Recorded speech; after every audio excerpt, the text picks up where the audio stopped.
Alright, hello everyone. Hope you enjoyed that trailer. That was my first time watching it, and it's pretty epic, wasn't it? Hey guys, let us get this show on the road. So yeah, shout out to Legatus for making that last week. Thought I'd give you a bit of professional style entertainment, and I hope you enjoyed the new banner, which will hopefully now show the show the overlay. So yeah, welcome, week 2, and we've got a bit of a different start this time because we're actually starting with a duel. So this one is going to be Paladins against Silver Cross, and this is going to be a raid. And Paladins actually have a special ability, quote unquote, for their team where when they raid, they can instead challenge the opponent to a champion's first to 10 duels.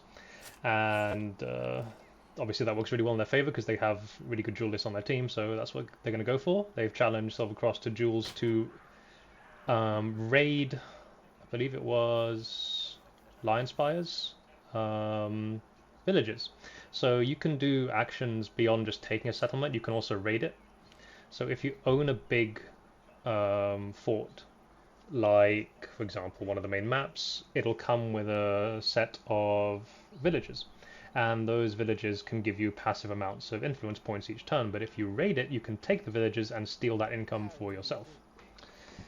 So off we go. And I think we'll be familiar with this matchup because it's pretty much what happened in their tournament match, one-hander against heavy mace. Ooh, and that heavy let Fritz close the distance. Meant he got a big heavy, and Uj is already low on health. Now the question is, Uj did very well last time. He actually took Fritz down to match point, and Fritz made a very good comeback, obviously, in trial by back. Now, will we have a repeat of the sort of trouble that Fritz had, or will he be too difficult defensively for Uj to handle? So far, I've got to say, you kind of get this thing with Fritz where he's always good, but when he's playing at his best, you sort of get this feeling that he's just not going to make any mistakes. I'm kind of getting that feeling right now, guys. Ooh, that was a just about escape there from Uj. Ooh, and again, that range on the heavy mace doing what Alecks can't do, which is normally his favourite. Also has a better neutral, so good matchup against the one-handed sword in many ways. But the problem now is Uj is very low on stamina, and Fritz knows it. He's trying to bait him with some feints. And some heavies as well. Went for Mr. Jab, good move. And he gets him with a fast feint. He baited out a gamble there, I think, or he just couldn't react to it in time. Uj on the slightly higher ping, but again, like I said, Fritz looking ominously strong. He's playing a bit more now, obviously, because of this event and some tournaments that have happened recently, so he might be a bit sharper than we're used to seeing in the last month or two. And of course, we all know that when Fritz is playing at his best, he's pretty much unbeatable.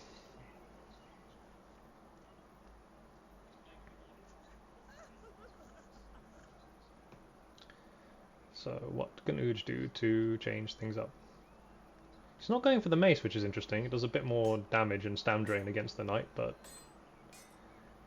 he does like the... I think that's a falchion. Oh, but what a drag there. And that's exactly what the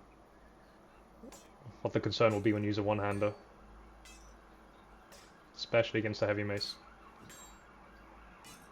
Right. Trying to get some stabs in from Fritz to try and get his stamina down, but Uj reading those. It's good counters. See Uj trying to make distance there. But he gets caught by the drag again. And to be honest, I think this is...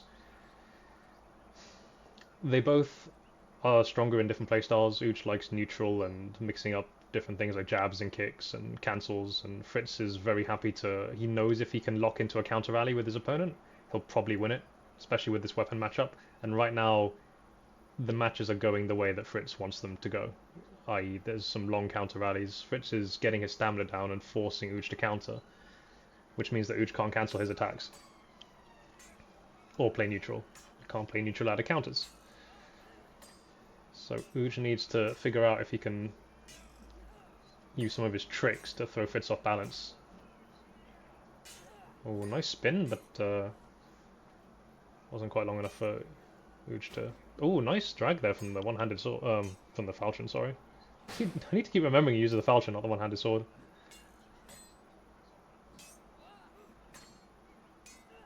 Oh, nice attempt at a jump, but... For all the heavy mace stabs strengths, it is quite hard to aim because the release window is very short. So you can jump it sometimes, but if it's not going to miss. I gather he's a bit of a prodigy at games like CSGO, so it's probably one of the reasons he's so good at Shiv. Oh, but a nice kick there. It's more like it from... Do you see how Fritz is using crouches so he can keep an eye? I think it lets him keep an eye on if his opponent's trying to kick him because he can see their whole body more easily. It's quite clever, actually. I've never seen that before. I suspect it also makes him harder to hit with jump stabs. Oh, what a drag! Oh, that's more like it from Uj. Savage. So it's not all going to be one way. That was really nice. Again, very hard to do with a one-handed weapon. 2-1.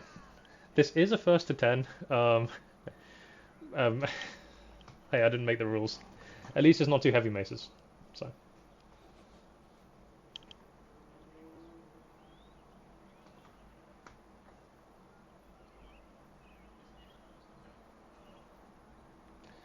Alright.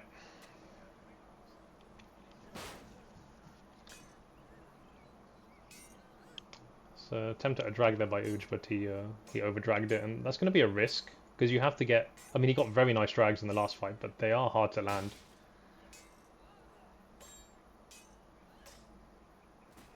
Oh, that was a nice gamble with the jab. Risky, but obviously paid off.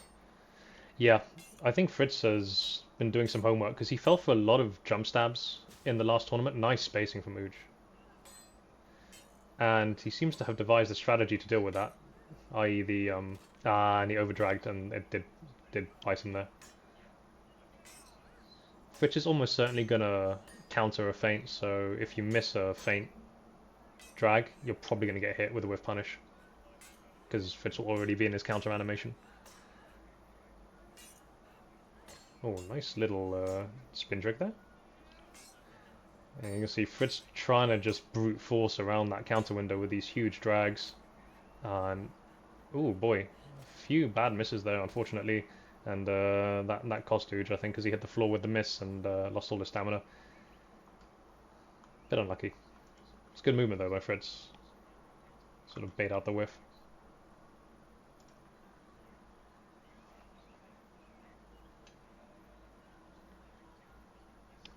Asked him for heraldry colours. Oh, hey Legatus. I could do, to be fair. I could do. Maybe another time. I think they're a bit too in the zone right now.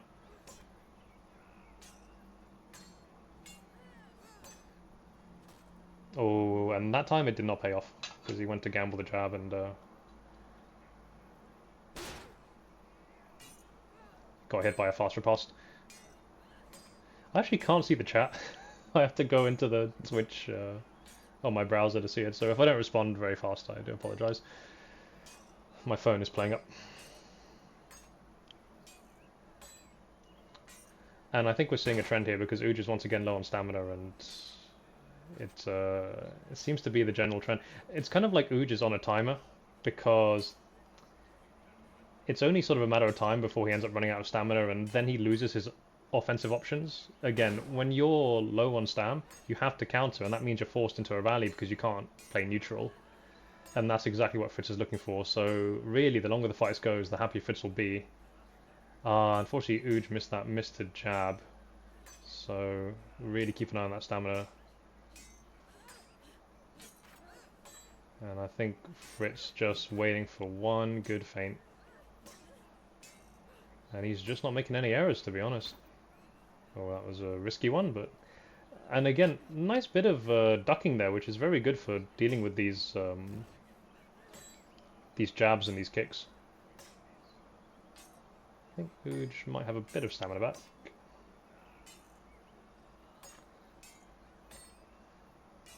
And Uj holding on for dear life. Oh, two misses. That was potentially Uj getting out of jail there with that little duck. But now he's very low on stam. I wouldn't... Yeah, okay, I was going to say, I wouldn't be surprised to see Fritz chain some fainted jabs, but... And he's disarmed, I think this might be... Yeah, that's over. Yeah, there's kind of an air of inevitability when the fights go that long. Because, like I said, it just starts playing into Fritz's hands, and...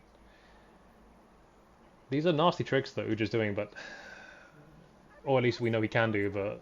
Fritz is the ultimate defensive player, and he just doesn't really fall for that. At least not when he's playing at his best.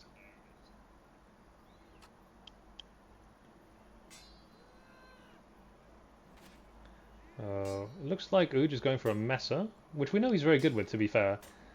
Although, that being said, it's we're talking about playing into Fritz's hands, and this is very much where he's most at home.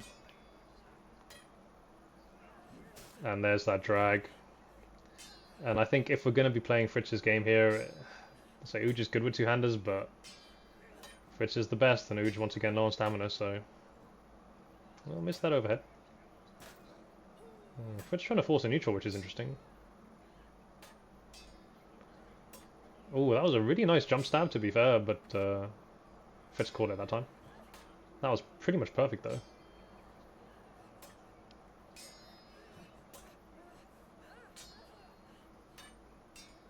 Yeah, he's definitely panting.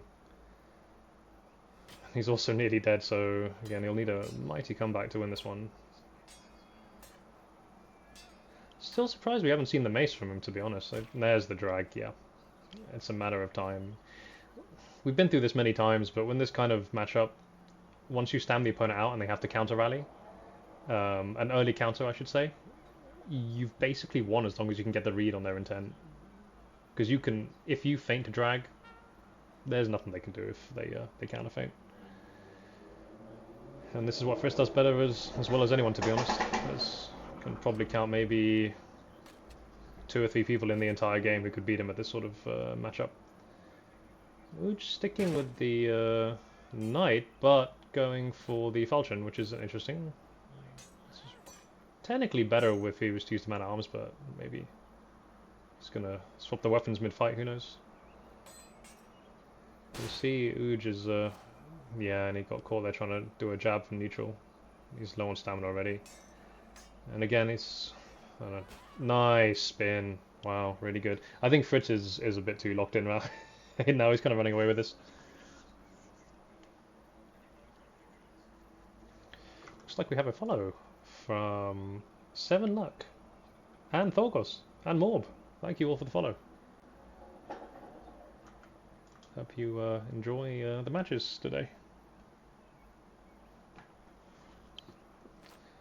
6-1. Again, reminder, this is a first to 10. A bit longer than we're used to, but the fights aren't taking that long, so... Who can forget Astro and Fritz's 2 first to 7s that took 50 minutes? Because I ain't forgetting that till the day I die. I'm still traumatized. I don't think my voice has recovered, to be honest. I actually showed it to a dev. I gather they... Oh, nice neutral. And that's the mace we're talking about as well. So I honestly thought this would be what he'd go for at the start. It's basically a one-handed sword with more damage on a knight and more stam drain. And a better special, to be honest.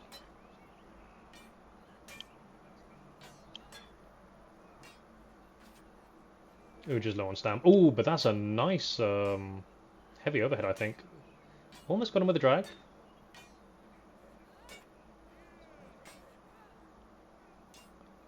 A bit of spacing there from Uj, and ooh, and he got caught there. He tried to walk away from that drag, which is the right idea. I think if he'd done it a bit earlier, but he might have just about walked out of it, but I'm not sure. Once you're in that position, it's very hard to recover it. Again, it all derives from that basis of stamina management, and the fact that Fritz is just so good at stamming his opponents out. It gives him all the options, because he can riposte. And again, Uj is panting, so Fritz just going to take his time. And there's that drag. Really nice light overhead drag, actually. Not easy to do with a heavy mace. But it's not over yet. Technically, Uj could end this in a single strike, so... It's going to try and force a neutral, and there it is. Ah, perfect. He was waiting for that. You could tell he's got 1 HP. Oh, damn. Yeah, so that's exactly what he was looking to do. Just force Fritz to maybe get a bit impatient to chase him. And he knows he's got the faster weapon. So he knows he can catch Fritz trying to combo using that neutral swing. It's that quick, and he did that perfectly there. It's a bit tight though, but you know, it's against Fritz, so it's not surprising. 6-2. It's not over yet. Needs to get a bit more into Fritz's head, I think. Because Fritz is kind of looking a little bit in the zone. If you can knock him out of that a bit, make some mistakes, fluster him a bit. And Fritz is not infallible, he can be flustered. In fact, when he's in neutral, that's actually one of the ways you can actually sort of make him uncomfortable. He isn't super happy about being caught in neutral, especially if his block is up. Nice fast feint. Nice jab skip. He has a couple of, shall we say, I've been told he has a couple of predictable patterns when he's caught in neutral, which is how you can kind of exploit it, but again, you've actually got to get that position first, which is not easy to do. But that said, we're just doing it pretty well here. Oh, posted that heavy. That neutral crouching from Fritz is still doing it. It's oh, nice drag. Just about got caught there by Fritz's counter. The heavy mace counter window isn't actually that large. It's shorter than the messes and the greatsword and the battle axe, so it is a bit easier to drag a heavy mace user. Not as much as say like a longsword or a one-hander, but defensively, arguably, it's a bit weaker in that regard. Nice. Ooh, just very long stamina again though.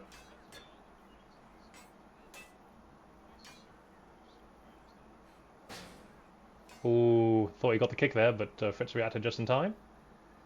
Fritz on the slightly lower ping. So he should have a slightly easier time dealing with those kinds of moves. And Ooj is actually back on his stamina, so... Oh, no, not anymore. Not after that... Oh, nice! Yeah, Ooj I think is actually ramping it up a little bit. It's definitely playing a bit better than the start.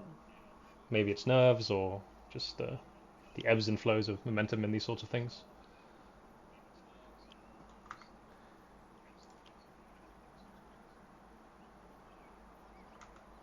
Yeah, well played indeed.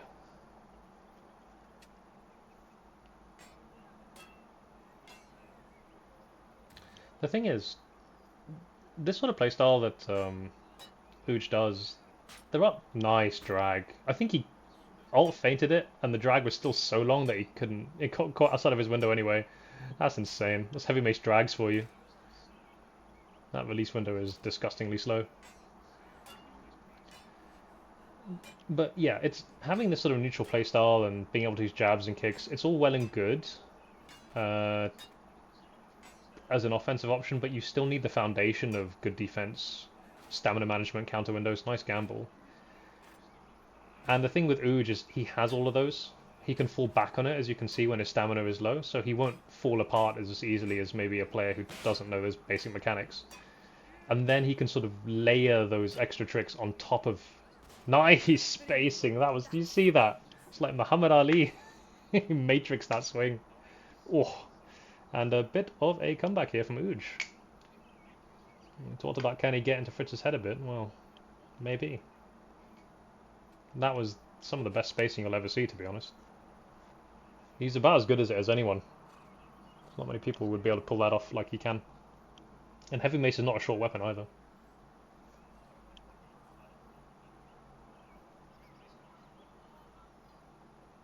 But if a player can manage their stamina and be solid defensively and can do all the offensive options, well, that's a complete player and becomes nigh impossible to beat them, actually. You basically have to just be better than they are. Oh, do you see that? Fritz did a feint to jab collision. He read it. And I think that wasn't even from a counter, so it's even harder to read because it's a bit faster. Nice neutral and a good bit of spacing and Oh, he punished him there. Oh, and a nice jab to finish. And I gotta say, Uj is looking pretty hot right now. He has won 4 games in a row and almost pulled it even.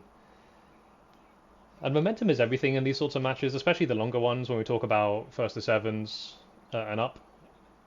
And when we do multiple first to fives or multiple first to sevens, there's always a momentum shift.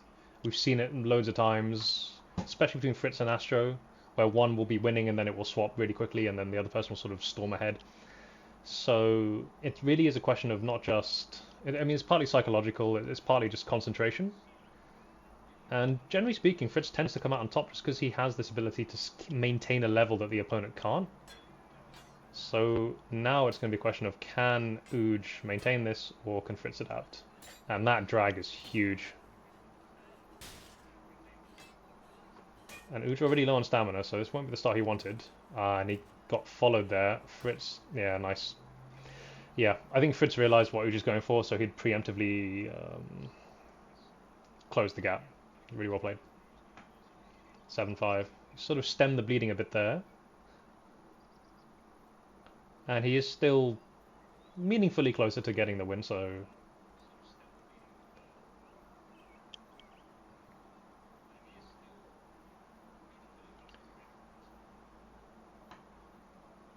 Let us see how this concludes. Nice spacing.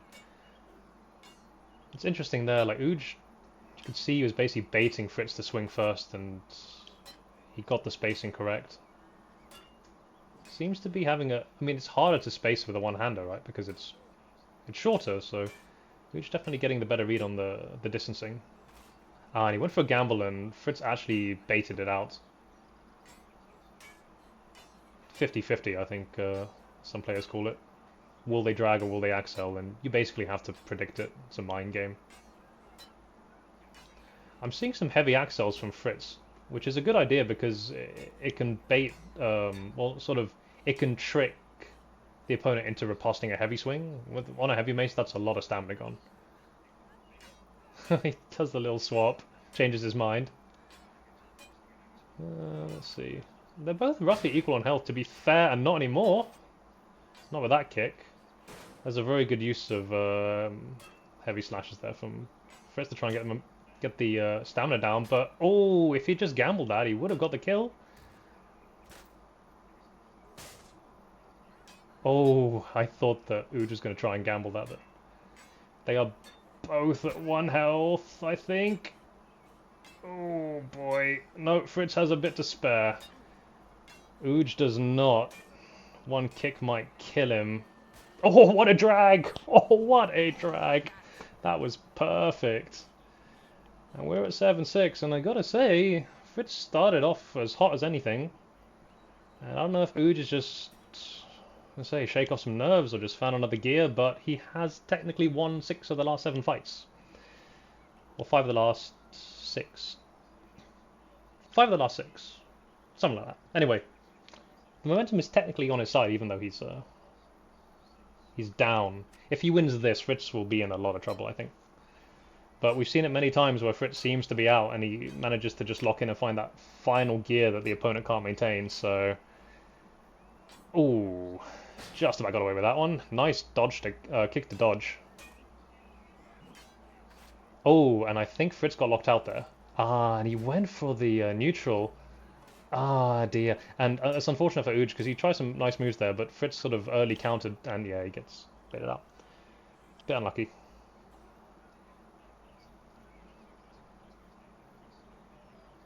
Get ready to... Okay, I'm being told that I need to change the scene. That's a good point. Alright. 8-6. So Fritz just needs to get 2 more. I think he's going to hope that he can sort of just keep this lead and that the comeback from Uj can be stemmed around now. Because if he can do that, he can just about close this out. And again, Fritz is very good at this. He's done it many times where he's sort of just run away with it at the end because he's able to just maintain that focus in a way that other players can't. The other thing as well, which is worth bearing in mind, is when you're the one-handed player, the onus is on you to be aggressive, and that can be quite exhausting.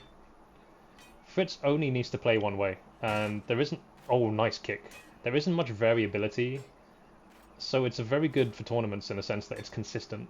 Using the one-hand is say, a bit more erratic, perhaps. Uj is winning this fight though, so... But he is low on stamina.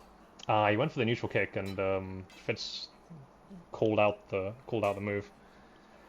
Might be better off just going for neutral swings at this point, because Fritz I think is anticipating some cute moves, shall we say.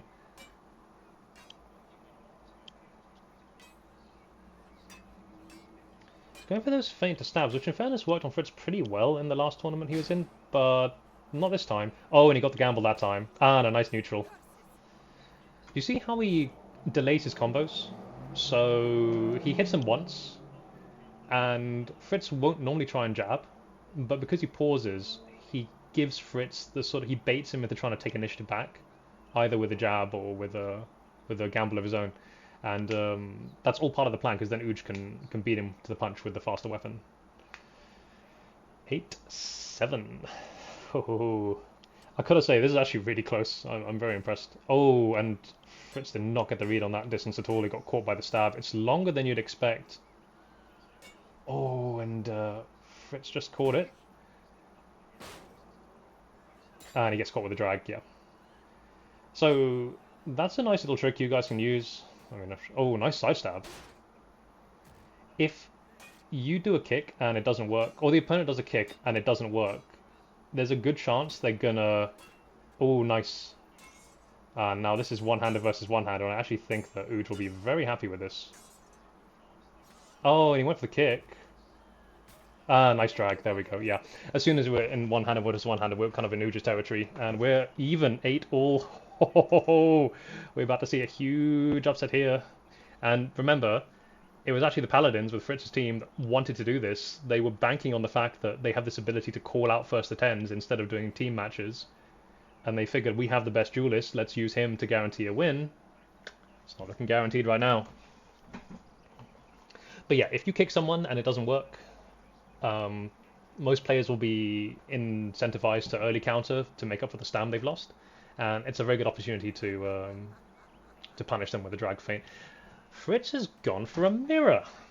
Now that is interesting. And then Uj immediately swaps to his falchion. And I'm going to be honest, I get the logic, but it's not like Fritz was doing badly in that matchup, and now we're looking at a situation where we're really playing into Uj's strength. He's as good at this playstyle as anyone, and that means he's going to know how to counter it. Fritz, on the other hand, oh, nice light drag. And yeah, and there's the combo. I just don't think that was the play. And it's match point to Uj. I mean, I say I get the logic, but it didn't work there, and honestly, I didn't think it would. If I were Fritz, there's something to be said for in high pressure situations to use your strength, because you have that confidence at least. I would expect him to go back to heavy mace now. Well, we're either going to get a very close 10-8 or an extremely close 10-9. So we're going to find out right now. It's match point to Uj, and he, from 6-1 down, absolutely huge comeback. And I said at the start, can he get in Fritz's head? The answer is absolutely yes. Although he did riposte that... Oh, nice neutral. Oh, double whiff. Oh, and he missed that. That would have landed. So a little mistake there from Uj. And he went for a ground hit to gamble. And now Uj is low on stamina. See, he's trying to make distance. And he gets caught. Yep, 10-9. Bit of a mistake there from Uj after a good start. So that's what we talked about. You have to hold that level. You can't afford those sorts of mistakes in that situation. But he does have one more chance. And let's see what he does. He's going to go for the mace or the falchion. He had a lot of success with the mace. I think statistically it's been doing better for him. Looks like he's sticking with the falchion though, which is interesting. The falchion has a slightly faster stab. But no, he's gone for his mace. Oh boy. Man, watching these matches always makes me nervous, I gotta say. Good bail there by Fritz. Combo to dodge. And good use of jabs there to stop Uj being cute with the the neutral.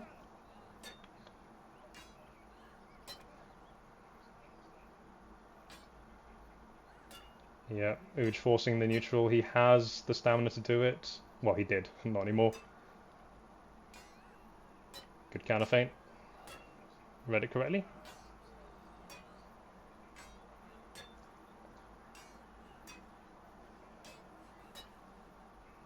Uj is very low on stam. You can see he's basically being forced to counter everything.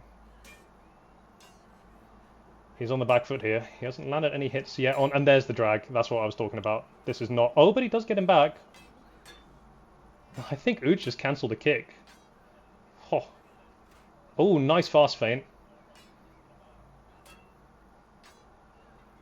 They're both one hit from death, I think, actually. So, can't really be much closer.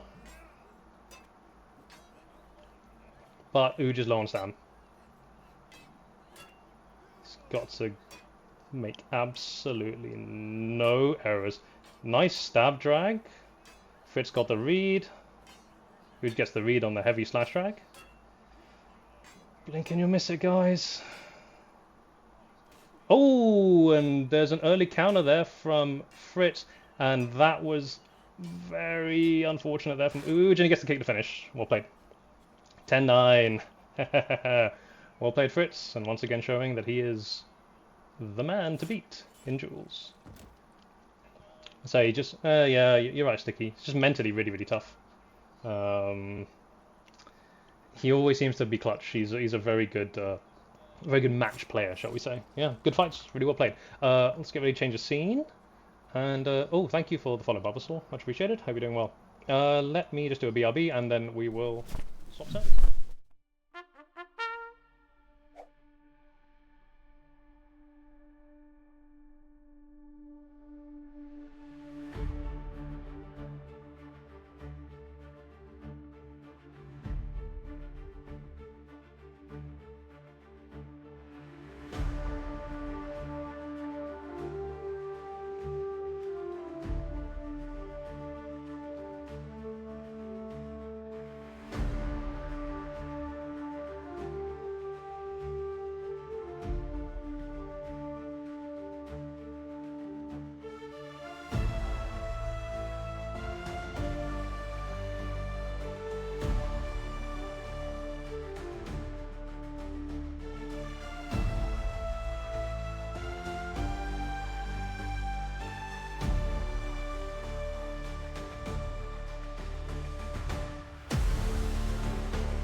Alrighty, welcome back.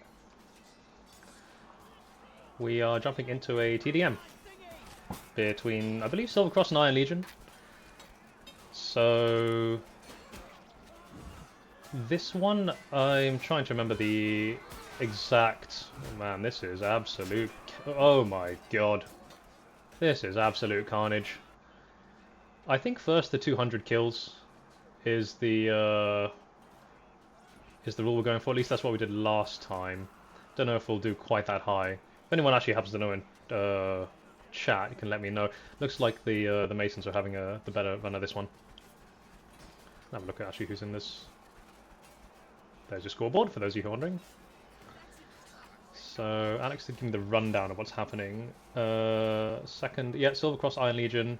Right, okay, so this is actually for a gate. We had something similar going on last week where it was on Wardenglade. Gates basically act as launch points. Controlling a gate splits the access to... How do I say? There's two gates and they both divide the map. If you can access a gate by capturing it, it basically lets you do another attack for free the next turn by crossing over the gate. However, if two teams both try and claim a gate at the same time, then they have to do a team deathmatch to decide who gets the gate. Now, these two teams are based on either side of the same gate, so whoever wins it will cross over to try and take the opponent's territory. So I'll show you the map in a bit, and it will kind of break down the maps we're going for. I think it might be Bridgetown or Folmire are their forts, but I'll have a look in a bit just to be sure. Oh, nice bit of feint to jab action there from EK. Oh, very nice. Some duelist skills. They're still duelists even though they're playing TDM. Show the map. Yeah, I'll show the map in a bit.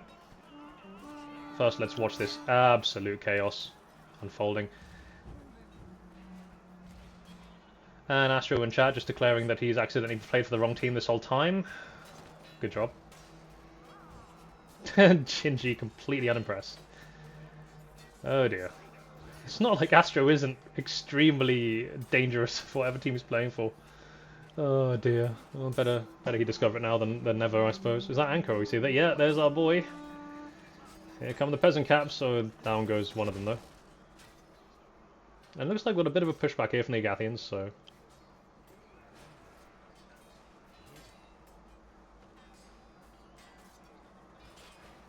Oh, nice swing there. Oh, who's that with a spear? Yeah, I think we have a spear limit rule, but the ones who do use it are... Yeah, and look at them go. It's absolutely disgusting with the spears. Completely overpowered, and hence why we limit them in numbers. Blended is indeed the term. I mean, it's kind of just the way of it with these sorts of game modes. I've been told I can slow my camera if I do this. Look at that, cinematic. See how the scores are looking. Agatha is winning by not a small amount, I gotta say.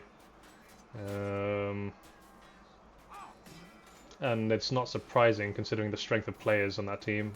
Anchor at top, as you might expect.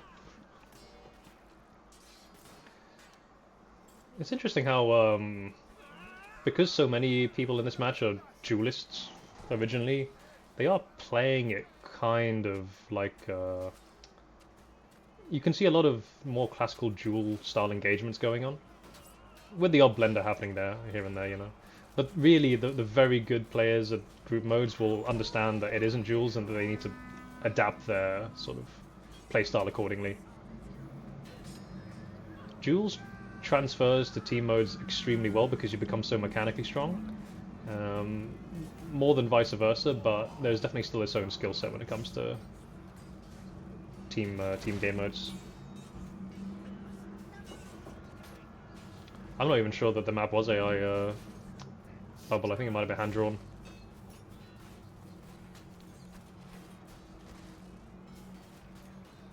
Legatus is extremely skilled.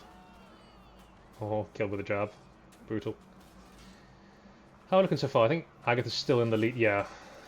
Not by a small amount either. Look at T with his spear, currently going 11 kills and 1 death. Not him. There. No. Wow, how many spears have they got? I think there's a 3 spear limit. I think we actually... There he is. No, no, he's not. I can't tell, man. Yeah, so we put a spear limit. I think we might have actually limited the classes themselves, just to prevent any accidental overloads. I see an art I don't know if they're allowed. Just have a check. He might not know. Okay, we're all good. Archers are allowed. Cool. I'm an AI. Yeah, can confirm.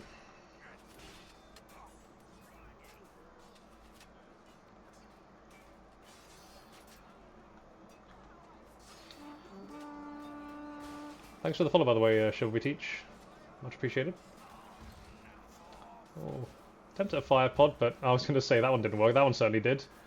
Oh, yeah, and it's not just... And you can see how you ran into the blender there. It's not just the fire pods hurt you a lot, but and then again there, they blind you as well. And that's arguably more damaging because you just can't defend yourself. Another fire pot. There's good use of fire pots there by the Masons. Still behind, but maybe clawed it back a little bit. Right. We'll go off the premise this is first to 200, and that should mean... Oh, nice little banner there by the siege crossbow user. Absolutely disgusting, but effective. Oh, nice nice feint there from the Paul Hammer user. Oh, it's one-eyed. I should have guessed. I see Paul Hammer peasant cap. Of course it's one-eyed. Look at that special. Oh, but he hit a teammate instead. One-eyed. We saw that.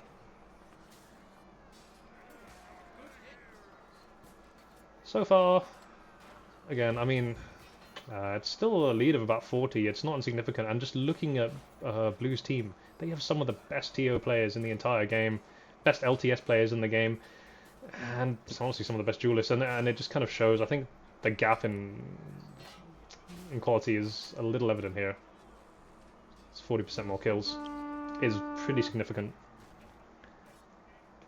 One-eyed will never get a break. Besides, one-eyed is...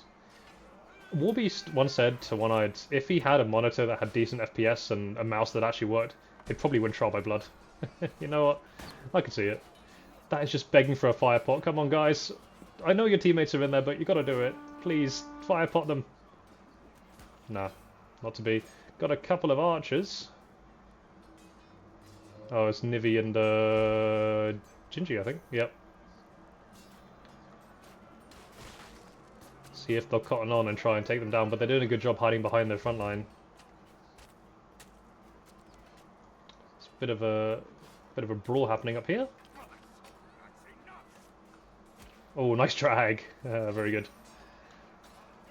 Again, this is the part where you see exactly just how... It's hard to appreciate that these are some of the best players when they're playing team modes like this because of all the chaos. But when you have a little look, it can become kind of apparent just how strong they really are. Have a look for kills. Alright, I think there might be T-minus 30 kills until Agatha wins, so... See if they can close this one out. And got another follow there from... Oh, hey Astro, how's it going? Cheers for the follow. Shouldn't you be, like, playing right now, but... Yeah. It's good to have you follow.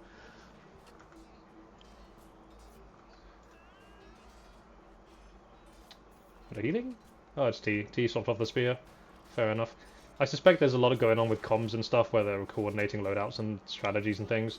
Let's see if the Masons can push them back a little bit here. They had a big spawn wave and the Agathians were thin on the ground. No big spawn yet.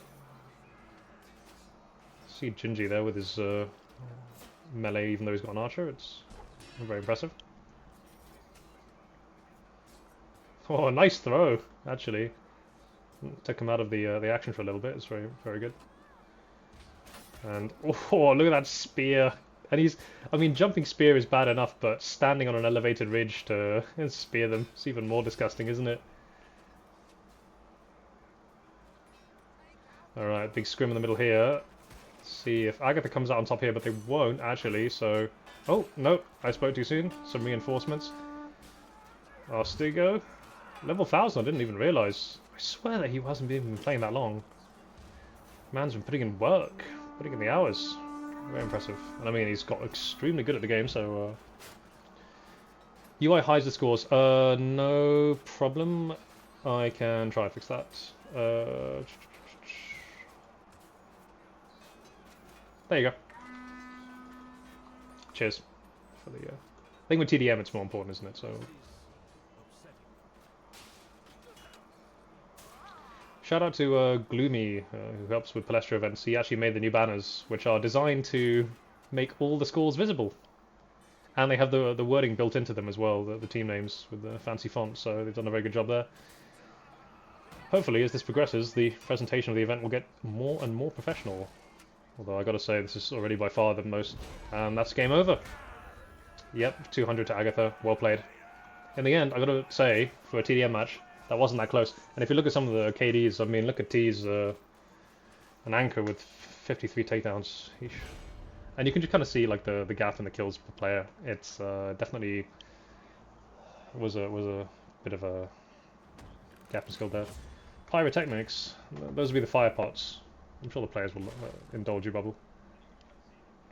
Really well played. Okay, I believe that we are going to swap map now, so I will put the BRB and tell you what, actually, I'll put the map on while we do this. And oh, hang on, no, sorry, I'm wrong. We're staying put, but I'll show you what's going on. This is the map. They fought for this gate, and the winner gets to attack. So actually, I'm not even sure which team is which. We might be going for Folmeyer actually, so we'll skip the next map. But yeah, like I said, the gate divides, so you have to capture it to actually take on the next team. This is just a cross-section of the main map. It's kind of a microcosm. The main map is actually C on the right-hand side. So let us carry on.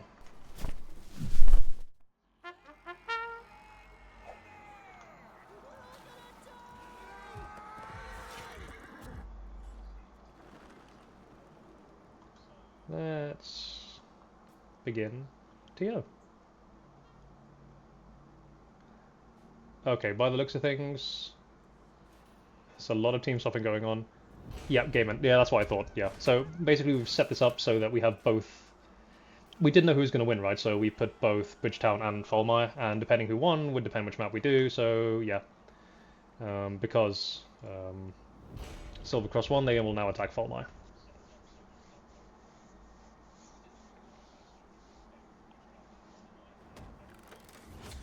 We can do the video map, yeah. I just put on what I was given today, to be honest. So, if we have more assets that we can put on, absolutely, we can do so. I'll go back to the map, actually. Oh, no, map small. There we are. So yeah, here we go. Yeah, so Silver Cross won, so they took the gate, they're allowed to attack Folmeyer. And yeah. On we trot.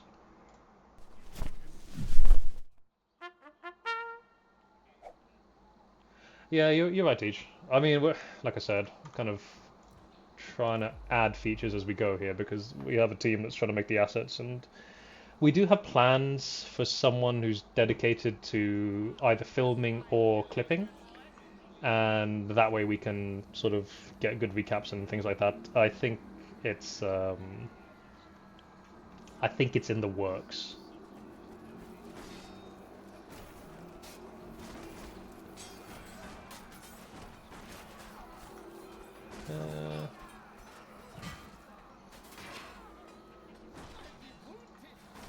Alright, so Folmeyer, I think you're all very familiar with this one.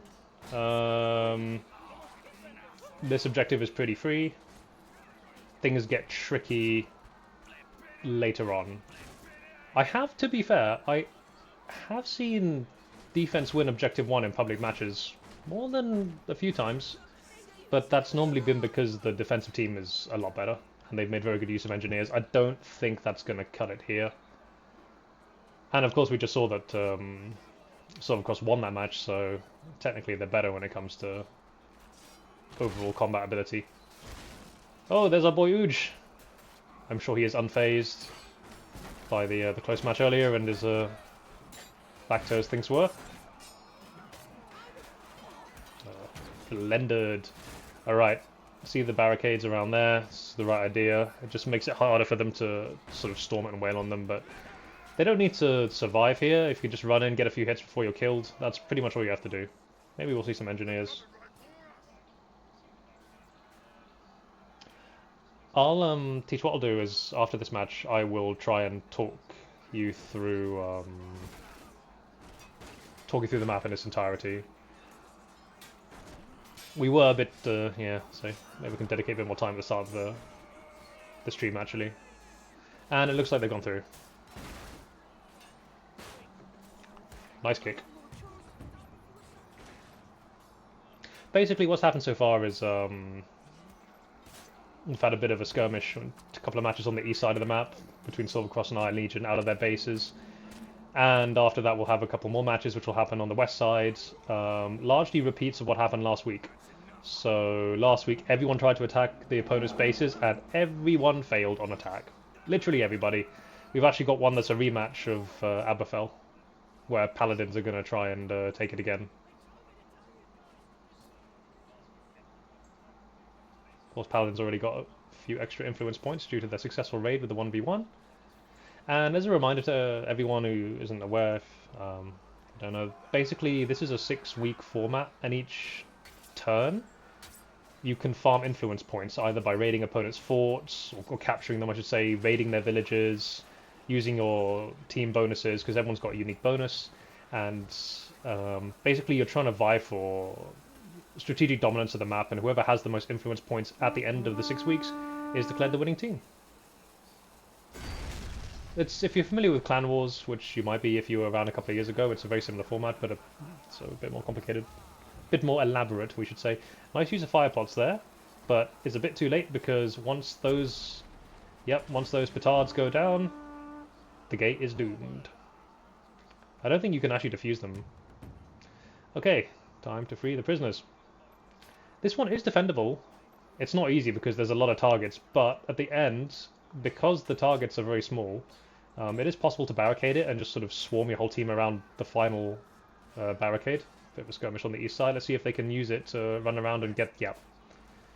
It's good use of the... Oh no, he thought it was a teammate. Oh, he didn't know it was a teammate. You can see it's good use there by... yeah, very nice. So he went onto the roof to stop anyone hitting him. There's a couple of neat tricks you can do. The one on the left side here, you can actually run around the roof there. These are the hardest ones to attack. These are the most defensible ones, and that one there, but it's gone. Because you can barricade it. As you can see, it's actually very hard to get through that if defense knows what they're doing. It is a steamroll so far, and I mean, to be honest, it's not nice drag by EK. Oh, what throw! We just saw them win TDM pretty convincingly, so you would think that when it comes to sort of the average ability of the team, when it comes to just sheer kills to deaths, Blue's going to win. Of course, they got momentum from that earlier victory as well, so psychologically they know they can win this. And to be honest, Folmire is probably one of the easiest maps to attack, I would say. There's not that many objectives which you would consider very hard to take. Probably the hardest ones, I mean, the gate was arguably one of the harder ones, and they went down instantly. Oh, he stepped over the brazier. That's gonna, yeah. Oh, he went nice. Oh, wow, nice. Went for the sprint attack into kick. Beautiful. See how One Eye does. He's actually one of the best 1vx players in the game, but nothing's gonna beat 2 side stabs, is it?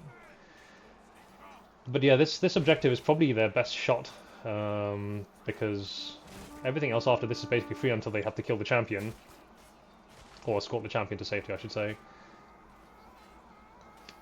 One big push. And maybe some engineers to take down these barricades. Ah, okay, and they've got through. Yep. So if they can just break through this, yeah. And there's one down. They just needed to get a bit of a swarm. Yes, it can come down to the bridge. That's a good point. I would like... And there it goes. I would actually... If I was Agatha, I'd be pretty happy. Be feeling pretty good about the bridge. Because it's basically a giant TDM match and they just won TDM, so... I think they'll be feeling confident. And the champion, I mean, I'll be honest... Especially when the match is a bit smaller, when you don't have... You know, it's half teams. Which is really the norm when it comes to comp matches. You rarely get 32v32. it's easier to be the champion because there's less people to try and kill you and you have the same amount of HP. So, to be honest, I'd say the champion's probably one of the easiest objectives if the guy knows what he's doing. He can't be flinched if you have a competent set of people defending you. How are you going to take... He's got like something stupid like 2000 HP, you know? He can be healed. And there was a time... I don't know if any of you played this game in the first year of its life. Oh no, actually, first year or first 2 years? I think first year. It was almost a thing of legend if you could win as the champion in Folmire, because the way the spawns were set up, it was so difficult to get past the Masons. They'd just keep on rolling in because their spawn was so close, and getting through was just so difficult. I'd say 9 times out of 10 in public lobbies, the champion would die. And they changed the spawns completely. They actually changed the structure of the map itself so that the Masons had a much more difficult time swarming from their spawn point. And now, comparatively, winning as the champion is trivially easy. And yeah, there goes the bridge. I mean, like I said, I had a feeling it would be a bit of a rout.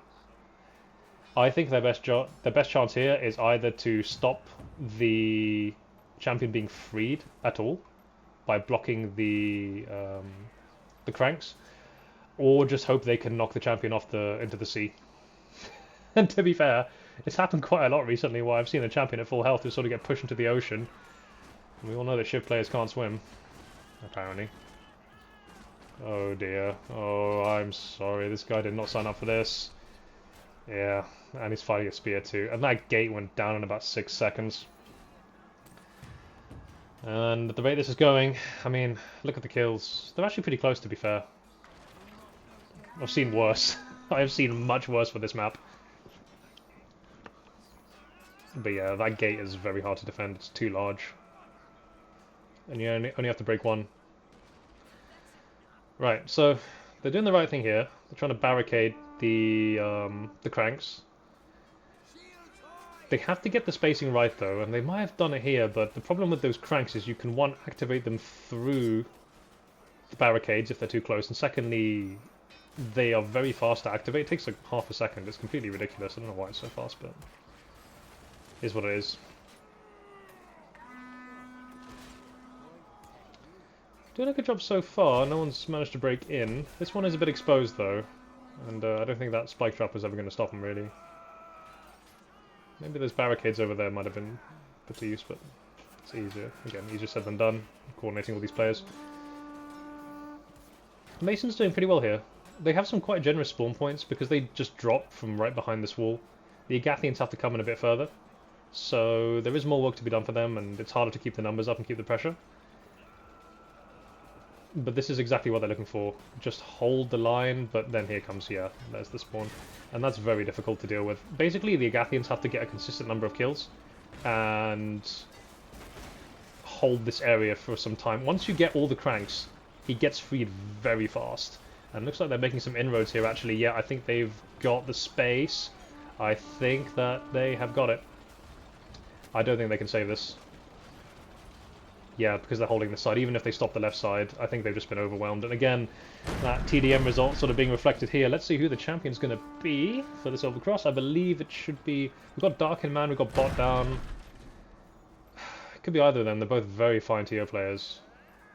Let's find out who our champion's going to be. Here he comes, lads. It's Bot down. Yeah, I'm not surprised. I believe Bot down isn't any player. He's got 84 ping. But hey, it doesn't matter when you take no flinch damage and you have 2000 HP and you've got a battle axe.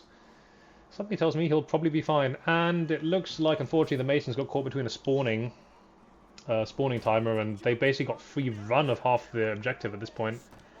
That is not fortunate timing for the Masons. Good movement there by Bot down.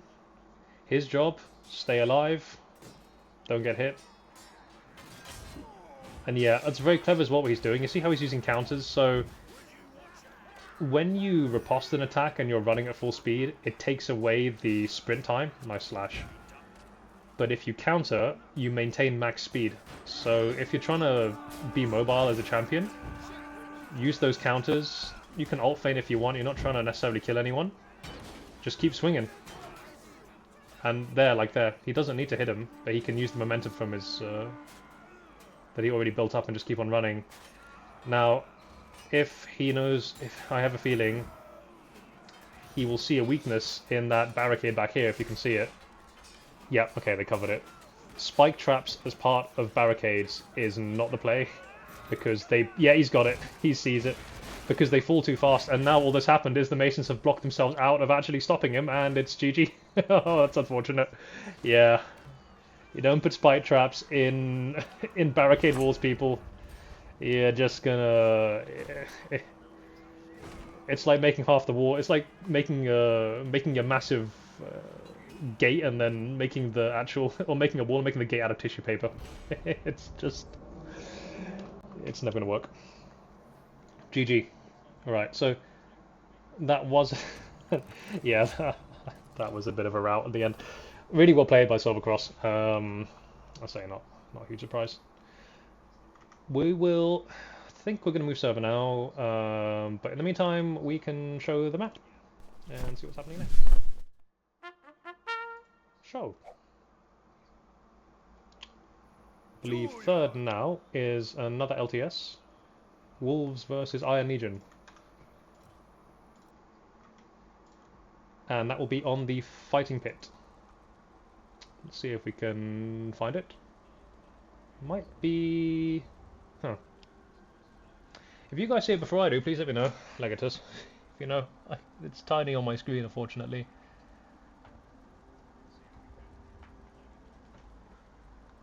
Where is the fighting pit? Oh, there it is, bottom right. There it is. Okay. So, Siege of Fighting Pit, and it'll be an LTS, which will be a nice change of pace. So, let's see what server we're on, and I will go there accordingly.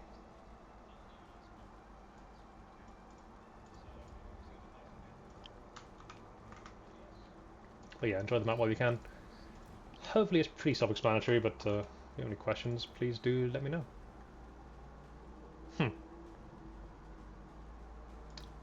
One of the servers is missing, so I don't know if they just remade it.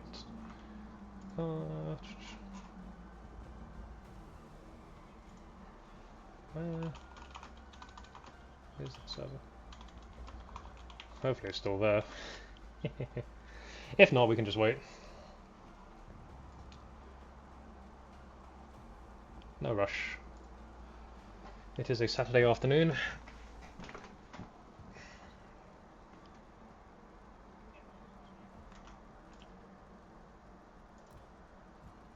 There it is. Hang on. Make sure I get the password correct.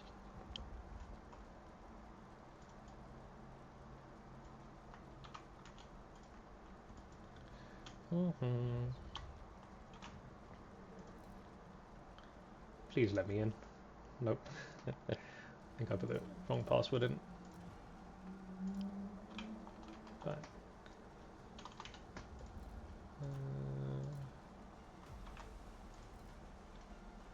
So after that match, we then have the rematch of last week, so Wolves versus Paladins on Aberfell. But first we've got Wolves against Iron Legion. LTS and Fighting Pit, first to 15. I'm getting the unofficial invalid join data error, guys. Everyone's favourite. I may have to restart my game.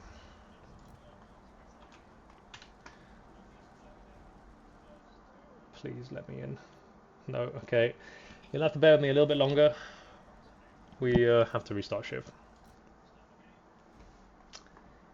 It's just how it goes. Alex, if you can hear me, please hang on a sec.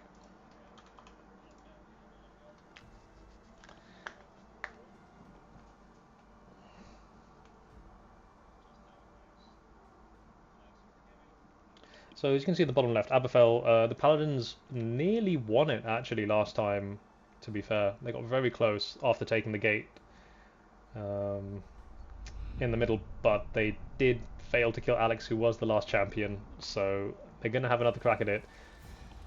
So far, they're actually technically in the lead, the Paladins, because they won that gate. And of course winning that raid with the first to 10, albeit by a hair. Means that they probably will be in the lead. If they take that map, they'll definitely be in the lead. Although that said, though, with Silvercross taking 2 matches in a row, actually, they may have pulled ahead now. We will see how the scores shake out at the end. It is something that I won't pretend I understand fully, the algorithm. It's too complicated for me, but Legatus knows what he's doing. All you need to know is the more you win, the more points you get. Okay, looks like we are nearly ready to go.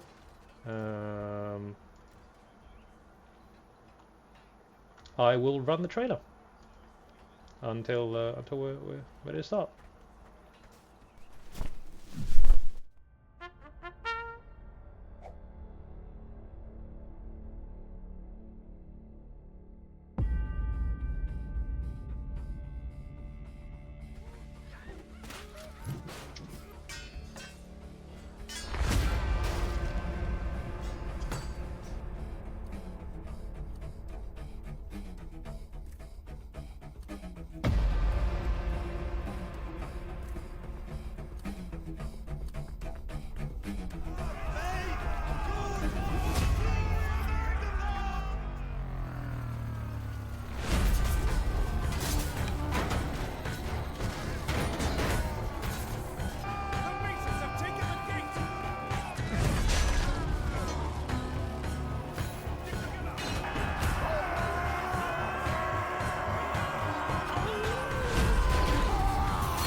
Okay.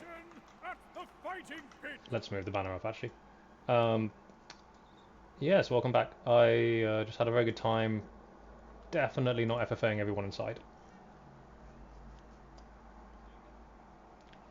If you want to see the trailer again, Adam, tough. Oh, you've got to be joking me. You have got to be kidding me. One sec, guys. 1 second.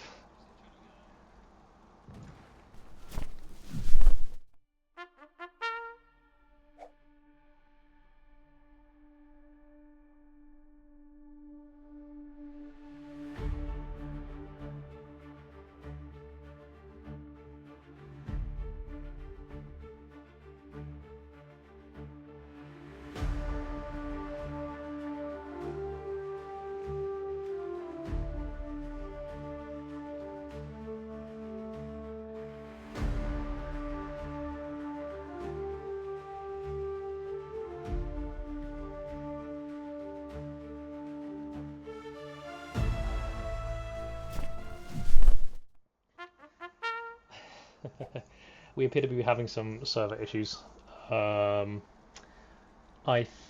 think this happens when you change game modes on one server. It can cause some save state errors. So yeah, swapping from Jules to TDM seems to have killed the server. Not to worry, I'm sure they'll be able to put it back on soon enough. Until then, you've seen the trailer enough times, so here's the map. And again, we'll have a repeat. So last time Paladins took the gate at Wardenglade, and they're going to try and attack Aberfell. But before that, we have the LTS that's going to be taking place at the fighting pit between Iron Legion and the Wolves.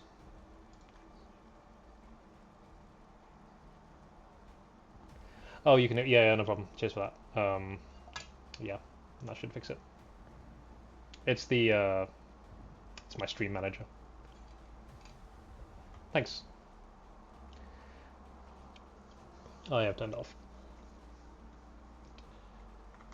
Well played, by the way, Tease. We got some action of you on your filthy spear. It was disgustingly beautiful. Just waiting for the relevant server to come back online. Trying back. Okay, looks like the server may be potentially be working. Let's give it a go. Not yet. Oh no, there it is. I see it. Okay. Please work. Oh, so far so good. Okay, all right. I think we are on the spear. I swear I saw you on the spear, right?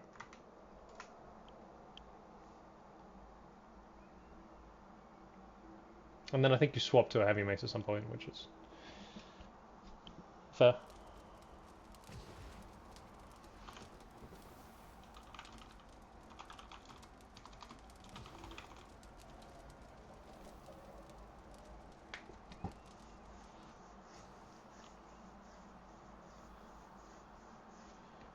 Call me bad at Monster Hunter, why don't you? Oh, you didn't use spear? Must have been, the name must have, like, overlaid incorrectly then.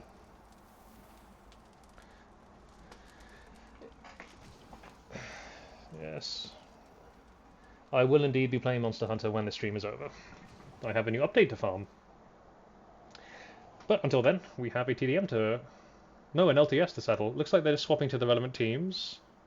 So, we'll see how it goes. Got some interesting, very OVA heavy team on the left hand side, and quite a few LKs on the right, and a few back as well. So pretty much divided along. I mean, this is supposed to be a mixed clan kind of event, but you can definitely see where people have drafted their favorite players in. So see how it goes. And it looks like we've got Alecks, our one of our organizers, jumping into the fray. It's pretty cool. And there we can see them, ready to go. And here they come. So, I'm sure you all know what LTS is, but if you don't, last team standing, think of it like Team Deathmatch, except you only get 1 life a round, and first to 15 rounds in this instance will win the entire event. 15 is quite a lot, to be fair. Looks like Legion's just chilling in the middle. Some interesting strat. Okay. It would appear that they are not, this round isn't live. They're probably just sorting out the teams or something like that, so it makes a lot of sense. Hey, Legions. It's a beautiful dance. Wave to the camera. No. How the hell did he get up there? From there? That's very impressive. And even more impressive that he's not on a Highland sword. I've never seen Schmoza use any other weapon ever. I'm sure he'll be on his Highland. It's very good for LTS. Oh. Rip.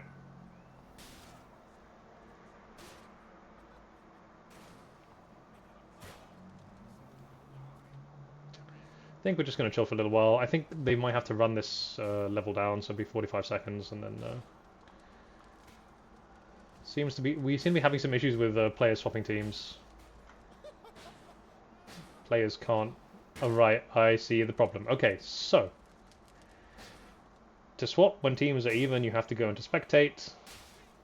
But for whatever reason, there is currently a bug in this game where players can't go into spectate. Make of that what you will. Guy stand in the middle, he has aura. Yeah, Legions definitely has aura. And a very fine player as well. Funny thing actually, he if that's Legion's tank, I'm pretty sure it is, young French player. He used to be on console on PlayStation, I think. But he very recently got a PC. And generally speaking, console players who swap to PC tend to be absolute monsters at the game because, frankly, the game is easier to play on PC. So I haven't seen him duel since he got a PC, but I'm willing to bet he's got even better. We might be doing a restart of the server, guys. I'm really sorry. I think we have no choice because we can't swap the teams around, which kind of kills the whole point of the match. So we'll see what happens. Also, the round is completely frozen. Okay, he's restarting the match. Let's see if this fixes the problem. One can only hope.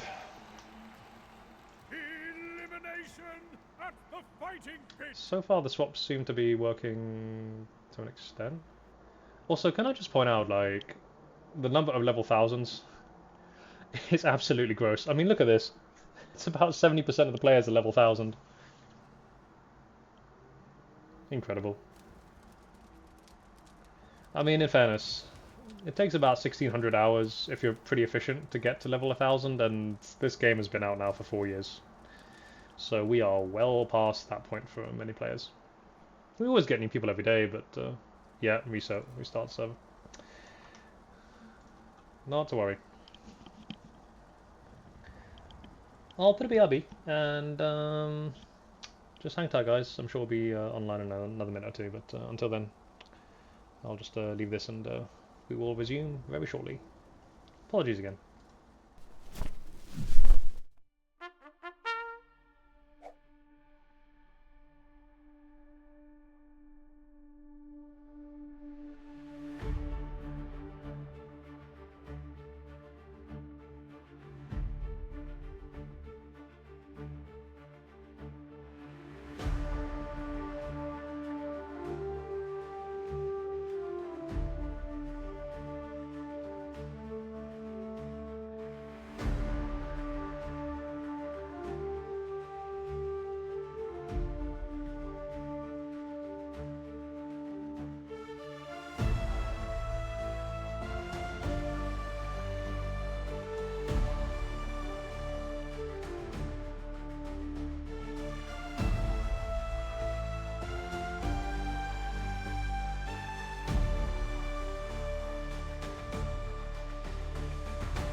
Okay. Third time's a charm. Maybe. Hopefully, the server survives. One can only hope. Oh, we've got Sun God in this one. Oh yeah, because he played last week, didn't he? One of the finest TO players in NA, I've been told. But... And of course Lucy Shade and Spectate, shout out to her, I'm sure she'll join in soon. Go check out our stream if you haven't had the chance to yet. She was one of the OG Shiv streamers, to be honest. Did it well before I did. And a very good artist as well. I think she does a lot of drawing on her channel as well, so if you're into that kind of thing, give her a watch. If someone wants to, again, like if anyone wants to shout out their own stream or anything, just put it on the channel, I don't really care. The more publicity we have for our content creators, the better. And of course, this is Palestra, not my actual channel, but we decided to use a centralized channel. I can't access the scoreboard. Okay, fine. So the server's still a little broken. And it looks like we're gonna just let this run down. Just wait. Yeah, okay.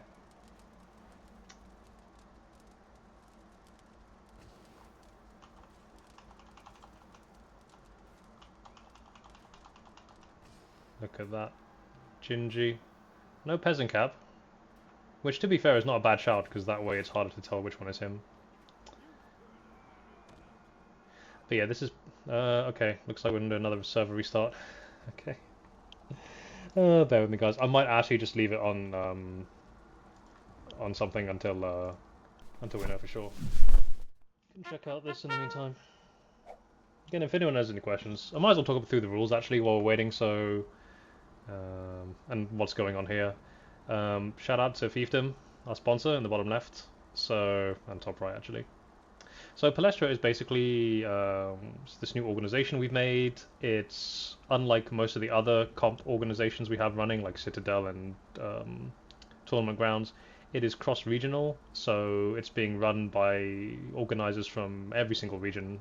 I think obviously NA and EU are involved. NA is actually running their own version of League Wars, which might be happening after this actually.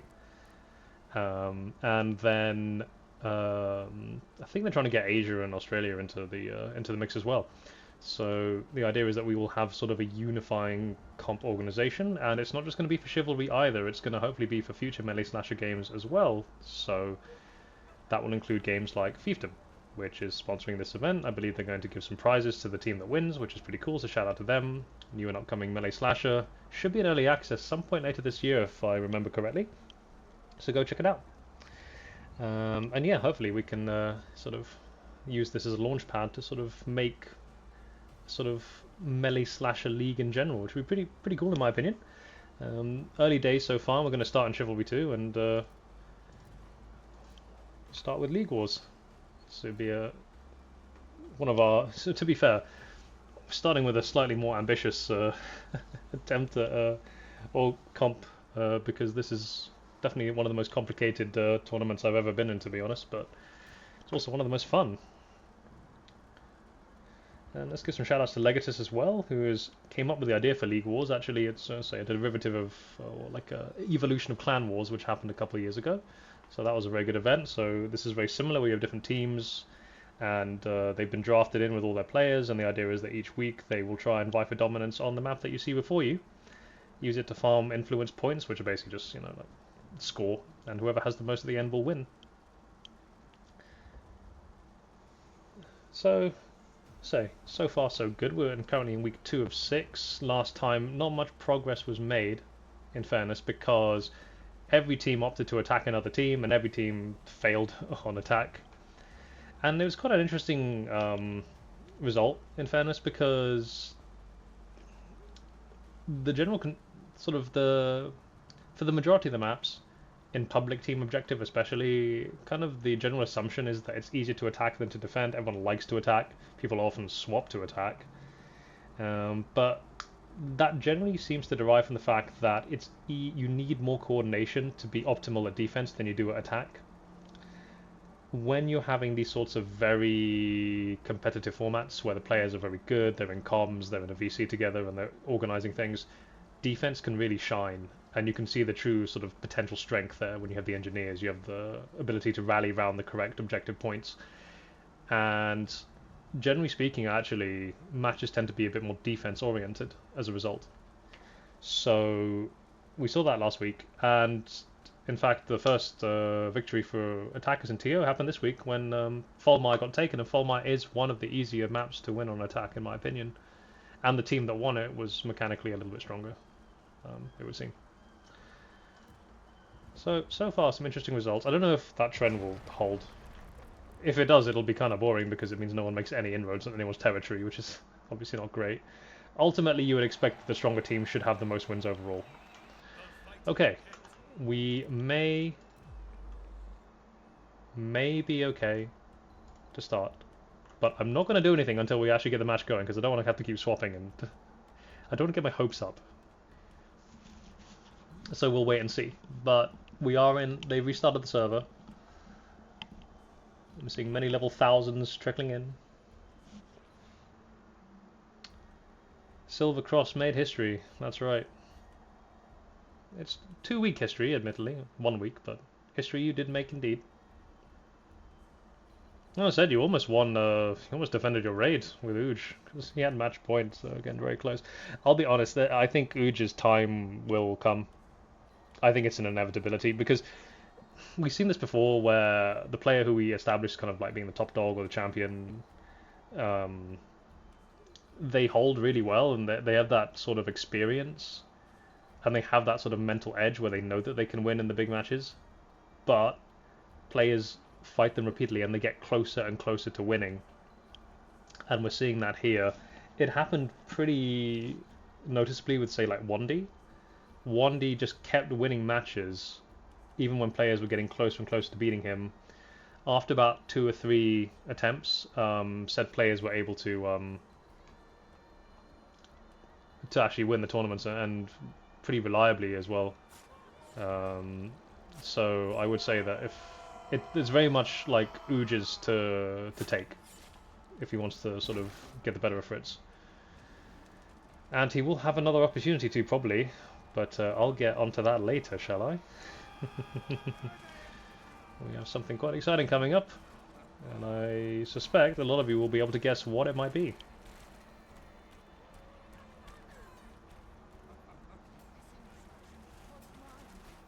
Don't kill each other. Oh boy. Sorry. I think that killing each other actually results in some sort of issue with the server. Let's see how this goes.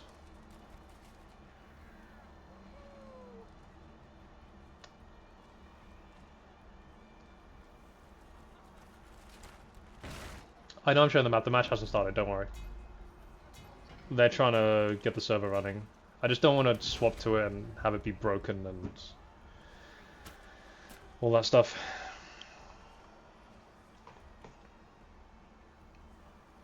I'll be honest, like, it's 3rd attempt, so if the server just won't be having this, that's fine. May have to just roll with it. Looks like they're going to go for it no matter what happens, so I think we might be okay.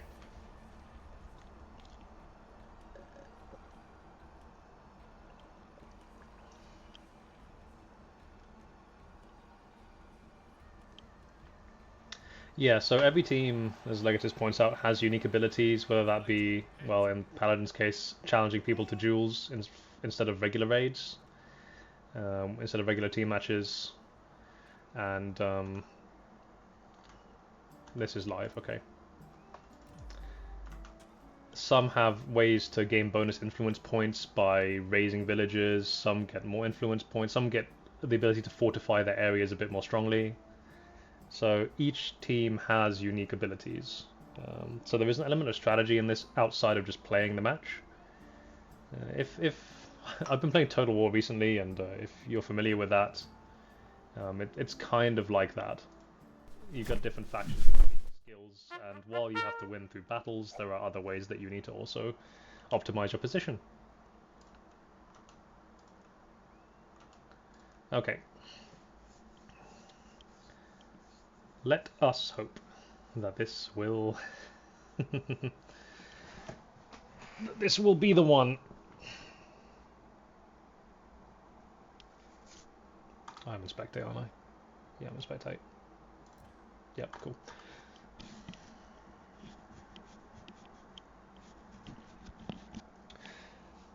"35 seconds.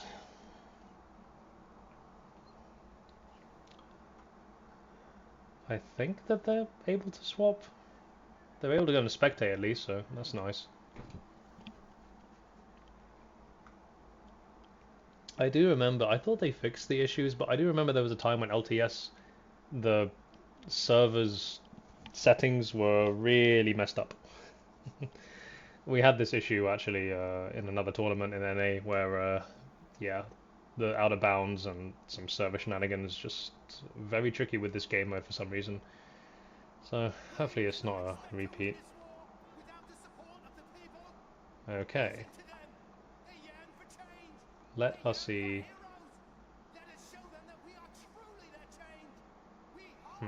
Teams aren't balanced, so I don't know why, but hopefully... Okay. Sounds like they're live. Oh. Well, isn't that fantastic? My camera's stuck. There we go. And we're live, and off we go.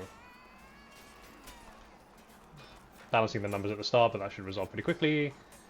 So, as I was saying, LTS is actually one of the newer modes they added to this game. It wasn't in at the start, and is a very popular one, actually.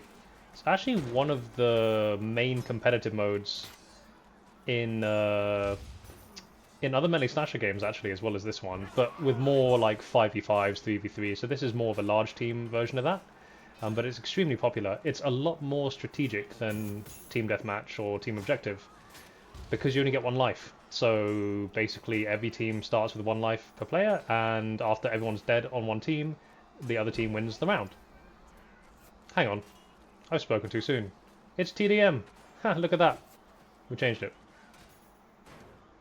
Thanks for letting me know. I just followed the score. I guess we're changing it? I could have sworn it was meant to be LTS. Well, in that case, forget everything I just said, run in there and kill everyone. Unga bunga. No strategy required. Really. Just kill and don't be killed. There is a bit more of it. I mean, there's a bit more to it than that. Like, stay with your teammates, try and flank the opponents. Sometimes you can delegate flankers. So, say like someone with a Highland sword or a very high damaging weapon, they can try and run around the side and hit them in the back when they're distracted with the main body of the army. And we're seeing a very good example of that there from, Sassy, actually. No Schmoza, of course, with the Highland Sword. Right now, though, it's fairly evenly split. We've got a spawn point coming up for the Masons on the right-hand side, so let's see if they can push back a little bit.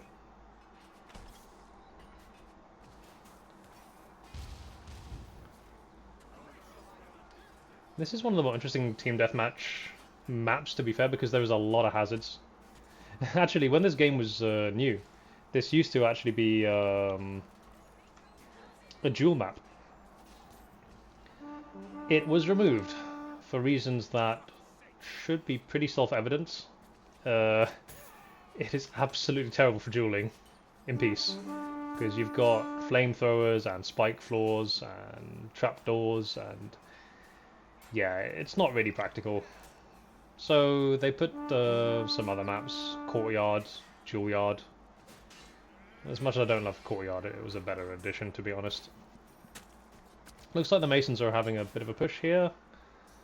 Let's see. Looks like Agatha's winning, though.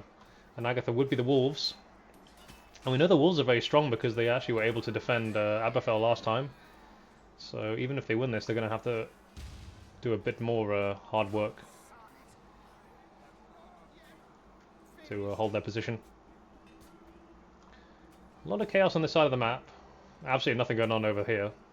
Got one archer. That would be Shiny. Easy pickings. No one's really spotted him yet. Ah, but he's been shot in turn by another archer, so taking cover. Good move there by the Masons.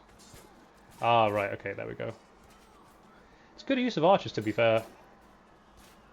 If you're a good player and you play archer, it's one of the worst things in the world to fight, because archers can play in melee, and normally when you find an archer, yeah, their stats are very low, but when you find an archer in public lobbies, you're kind of dependent on the fact that they're not very good at melee, so you can kill them pretty easily.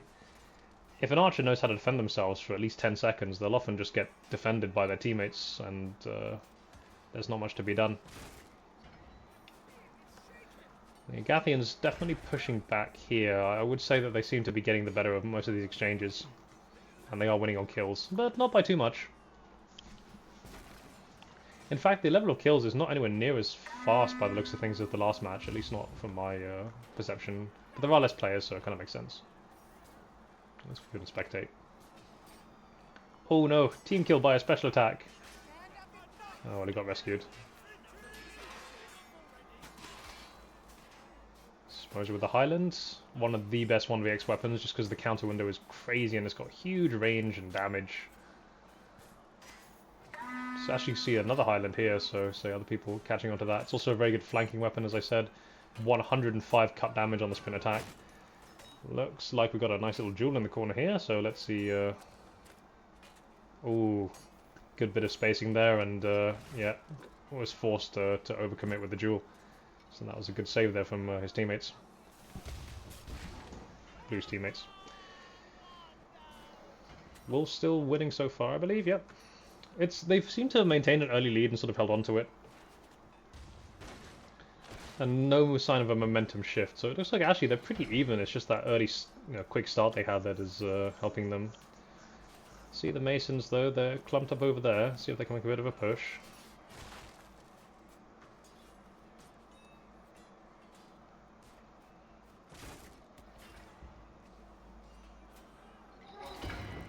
And that's some good kills there. That's not what you really want to do as, well, Agatha or any team, to be honest, is overextend in that way. It's going to get you killed. The players here are too good to reliably fight more than one of them at once. You sort of have to assume, when you play public TO, you can sort of, if you're a very good player, you can rely on the fact that you're better than everyone else. And you can therefore take on more than one player at once, and you might actually be okay. But when you're playing in a match where everyone is also really good, and you kind of have to assume they're as good as you need to make sure the odds are at least even or in your favor. Like here, this is pretty much an unwinnable situation, yeah, as you can see. Players are just too good at dispatching people when they have an advantage. Spreading out a bit more around the outside. Notably, no one is really fighting in the middle. It is quite even, yeah. It's actually closed a tiny bit, but not much. Again, sort of the Wolves holding on to that early lead they had. But the Masons settling in quite nicely, and there is still quite a way to go, so it would be very easy for them to swap it around. It only takes a few kills. A few duels going one way or the other. Alright, looks like I've got a player with just one arm. And I mean, it's an interesting one because he's functionally kind of useless. Right, he has no weapon, but if he dies, he gives away a score point, so it probably is in more of his interest to stay alive as long as he can and just do a bit of damage. Oh, use of a rapier there. Naughty. Not anywhere near as strong as... well, that was a disgusting gamble. Oh, it's Alecks. Oh, of course it's Alecks. Alecks exposed the rapier for being so overpowered. He ended up getting banned from all duels, so... He knows what he's doing with it. Oh dear, running into those spikes. Oh, rip. Let's say, this is one hazardous map. Even for TDM. Oh, and there goes someone to the spike. If you take any damage whatsoever in front of a spike, and you're put into that stagger state, you will be killed.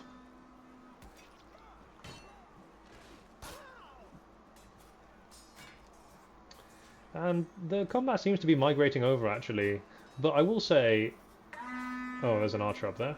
Let's see if he gets hunted down. He's doing a pretty good job. Oh, it's Gingy. Oh. I don't think he's gonna have to... Yeah. So, got found. A pretty good indicator, and right now... Yeah, there's a bit of an extended lead here by the Wolves. But a general rule of thumb is... In situations like this, the nearer the combat is happening, the nearer the fighting is happening to the spawn point of a team, the worse that team is probably doing. Because if they're giving up positional advantage, it means they're probably dying more. And we can definitely see here, basically, Agatha is completely camped into their spawn, basically. And that in theory is an advantage for the Masons, but if they're dying more, then it shows they're being outplayed.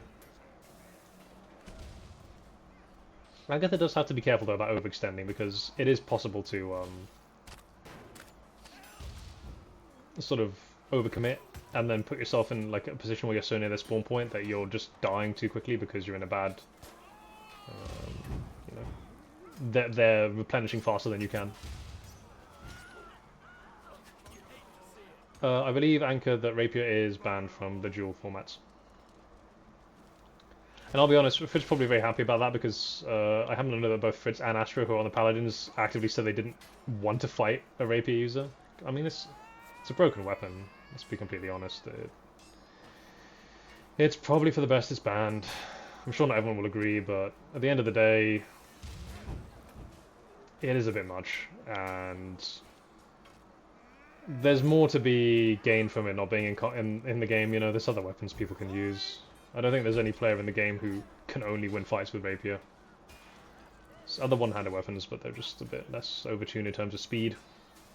And their ability to hit unblockable stabs, which, well, yeah, that's its own thing.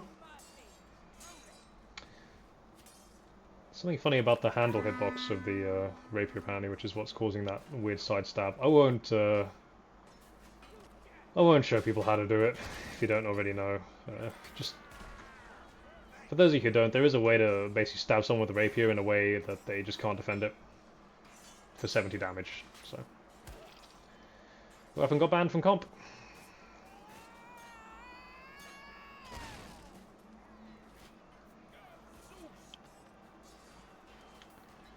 So far, it's spreading out. I'll say, we started in this corner, and then the spawn point seemed to move down a little bit, and now it's looking a little bit more even. And actually, all the Agathians have died. But the thing is, the Masons, it's very even, right? The numbers of the kills have been about the same throughout the entire match, and Agatha just had a bit of a quicker start. They got about a 13 kill lead at the beginning, and then it just hasn't changed since. So if they just sort of maintain, they will win, albeit not by much. And they're getting closer to it. They're over the halfway point. But it'll be quite easy for the Masons to swing it around. They sort of need to be... I mean, it's team deathmatch, so there is an element of just the players who are better at fighting will win, because it's one of the least strategic game modes, to be honest. But that being said, there is something to be said for maybe using strategies to optimize your position. More like an LTS. So far, I think both teams are just going to go for the more general stick with your teammates, but just kill whatever's in front of you approach, which, hey, I mean, it's working. Let's see if either of these guys... No. They were between those two flamethrowers, didn't get hit in the end, but... It's just occurred to me how insane it is that you'd have an arena like this where you've actually got flamethrowers. I mean, that's got to be some sort of war crime, surely, to make people fight in that. That's appalling. Alright, an absolute load of chaos over here. A nice firepot got dropped. I've turned the effects quality up to maximum for your viewing pleasure so that you can see the graphic burning of all the players as they get burnt alive. Okay, a bit of a push here for the Masons. Again, still hanging very much around the Mason spawn, and positionally the Agathians, if anything, they're probably, if this was team objective, they'd be well in the lead. Because positionally they have such a big advantage, and if anything, I think the closeness is more reflective of the fact that they're just fighting in the Mason side all the time. Looks like, yeah, and there's again similar lead, a bit of an extension by the Agathians. But we are creeping rather close to the end, and the Masons haven't been able to swap this round. And I mean, I think it just goes to show that, say, despite the fact that they're fighting positionally for the Masons' advantage, the fact that they're being pushed back just kind of shows the fact that they are losing. They are being outplayed. Maybe not by too much, not like the previous match, but it is happening. Looks like you've got a, yeah. Once you're cornered like that, there's not much you can do. You can't really see the opponent. Oh no, killed mid-bandage. Absolutely. Isn't there a rule against butchering innocent, like people who are injured like that in warfare? I guess no one cares in Chivalry 2. Oh, an executioner's axe. Don't see that too often, but it is a very good weapon. You were... oh, rip to Plumpy, he crashed. Let's get a nice bird's eye view pan. I can't actually go any higher than this, but get a good idea of the carnage. Yeah, the Mason's down to 30. Let's see who's top scoring. Oh, look, here's a shocker. The winner, the top scorer is Steve. Let's try and find him, actually. I talked about the great... there he is. Probably the best TO player in the entire game. He literally makes comp players look like noobs sometimes. Doesn't hurt that he's got a spear either. I mean, and he's very good. He's a polearm specialist, so he will actually use the range of weapons. He'll do things like stab and jump away to bait a whiff. Kind of like how Uj was doing against Fritz, but to an even more extreme extent. I need to go into spectate and watch him actually do some TO because I need to really understand what makes him so good. Probably could learn a thing or two from him, to be honest. Alright, it looks like the Agathians have actually pulled away pretty hard here. They've extended their lead and we're down to about, well, a dozen slots left for the Mason, so it looks like we're about to close this out. Absolutely routed at the end here. Agathian's not dying at all, so the Wolves really closing strong. 6, and I think it's GG, guys.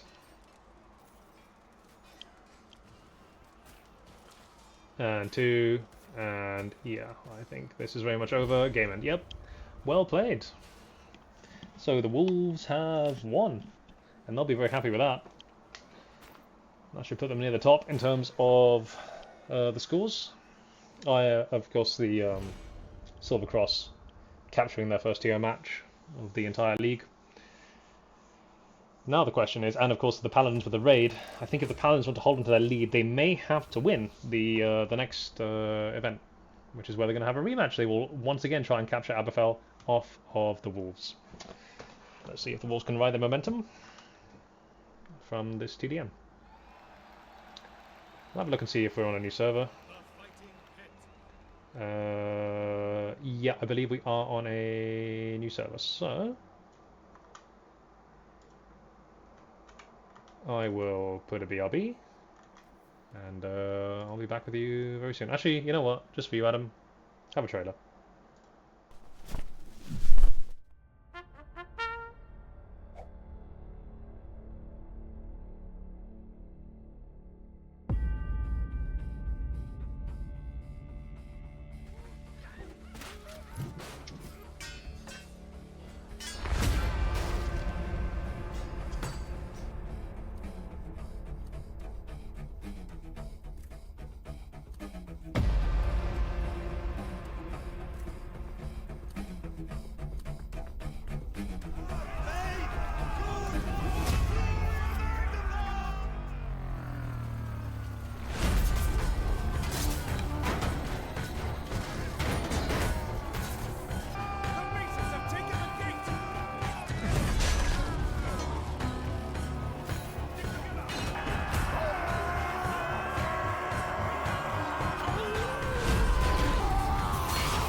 I think we're nearly there.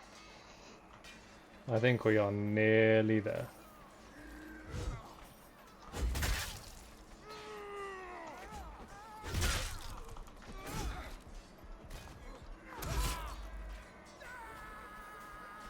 I think we are nearly there. Hang on, I need to just FFA at him. Bear with me.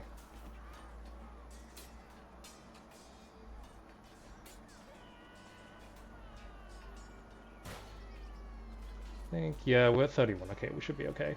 So yeah, this is a rematch of Aberfell. Let's say Wolves versus Paladins, who we've already seen earlier today.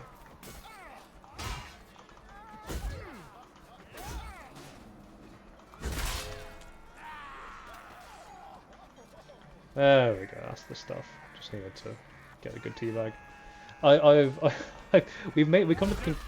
We've come to the conclusion not to show me just FFAing all the teams between matches this time. We'll actually show you something a bit more professional, but to pass the time, I am still very much FFAing everyone. But I think we are ready to go, so let us proceed to, again, Wolves against Paladins. Two of the top performing teams in a way. I'd say, like, in terms of the strength of the players, they are probably... They do have two of the... They're the two teams that have some of the best duelists, at the very least. You know, Wolves has Alecks. Paladins have both Astro and Fritz, so... I think they might have MK as well, but MK is not... MK is a little rusty, I would say. But yeah, they all have some very good players. So it's going to be a question of, you know, how well they can work cohesively as a team. Because just because you have the best duelists doesn't mean you're necessarily going to win team objective. We've been through this many times already. Oh, hey, it's ShivHub. Shout out to the #1 Shiv TikTok streamer, I believe.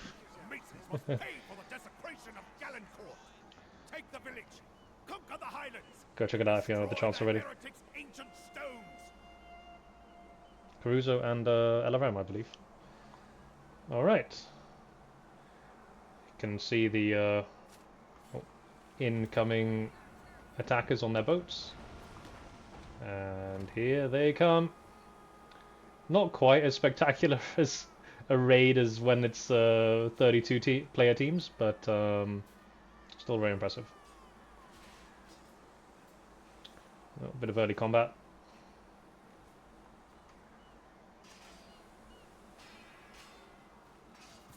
Oh, that was disgusting. And let's see. So this is a bit of deja vu for those of you who watched last time. And of course, first and foremost, they've got to capture the peasants and the pigs and put them into this little boat. And here they come. So the first ones are pretty easy. Good attempt at the barricade, but it did absolutely nothing. That we got here. Yeah, that's Fritz. Using a greatsword this time, which he can use. He doesn't usually duel with it, but it's a very good tier weapon, so it makes a bit of sense. Although I see a lot of knights on the opposing team, so maybe a blunt weapon might be a bit better. Nice spin there by Bubble. But he gets rather unceremoniously killed by the spear. That's by Steve. So the Wolves are defending here, and let's say this objective is defendable, and so far they're doing a very good job of it. The barricades aren't really going to do anything there, but you can put them a bit further back, and it does make it very awkward for them to actually push through, because when you're holding an objective, like the pig, you can't actually break the barricades. You have to put it down or throw it over the top. Looks like... well, look at that. It's a jumping pig.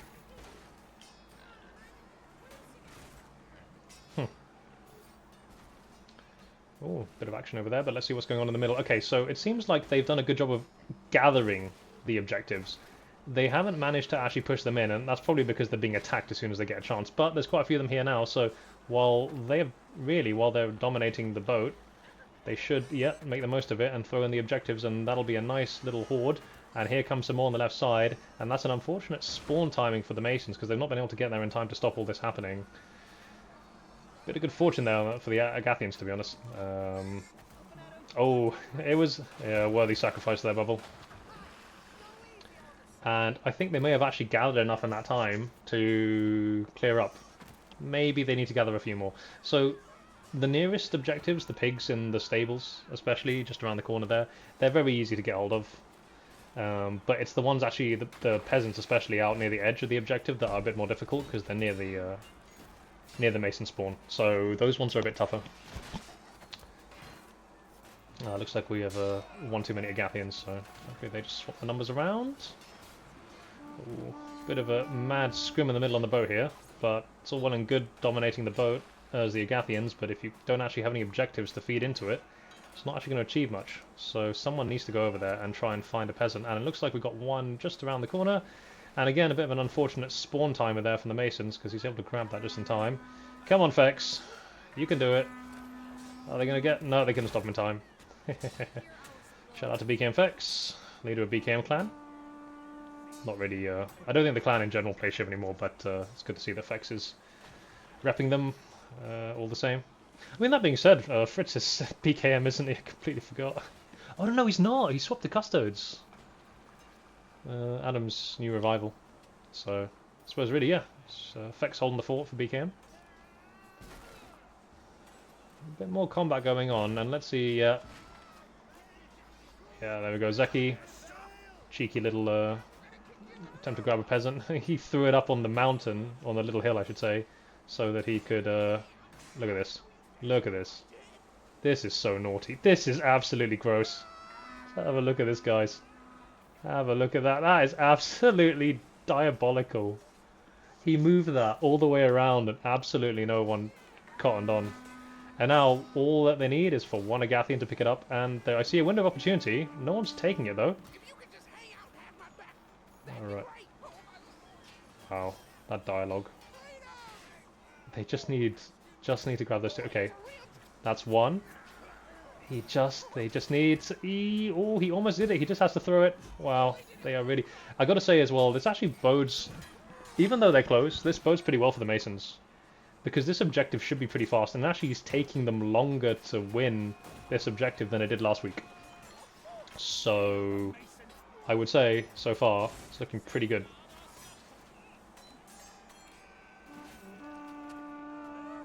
And where's he going? Alright, there you go. They got it in the end. But it's only going to get harder from here on out. And the next objective and the one after that are actually pretty hard to win unless you're, you know... They're very TDM-esque in their nature, especially the one after this, the Hamlet. Looks like they're just fortifying their position. So this is quite clever. The spike trap isn't serving to damage the opponent.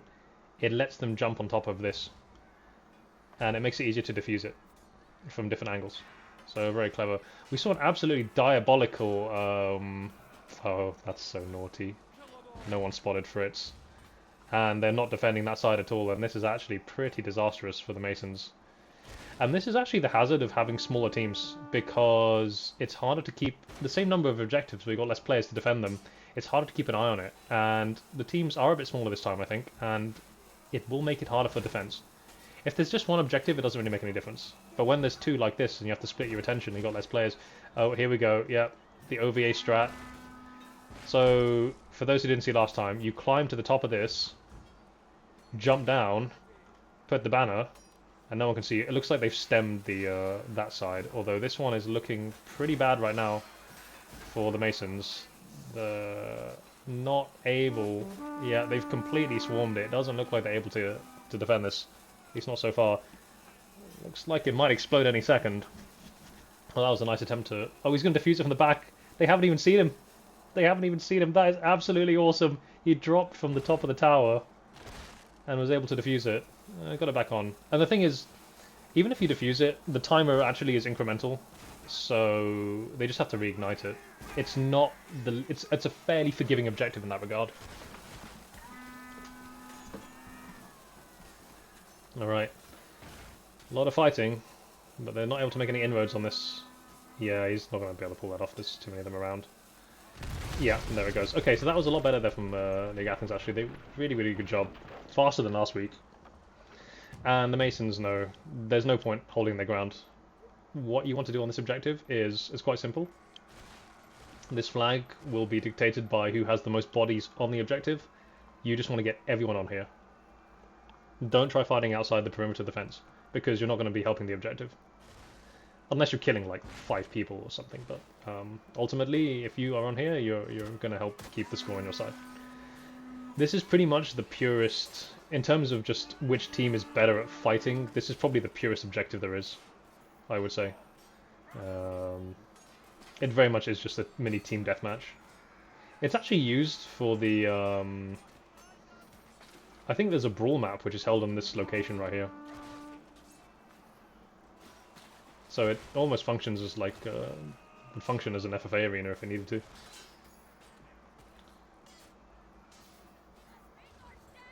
Alright, let's see who's winning.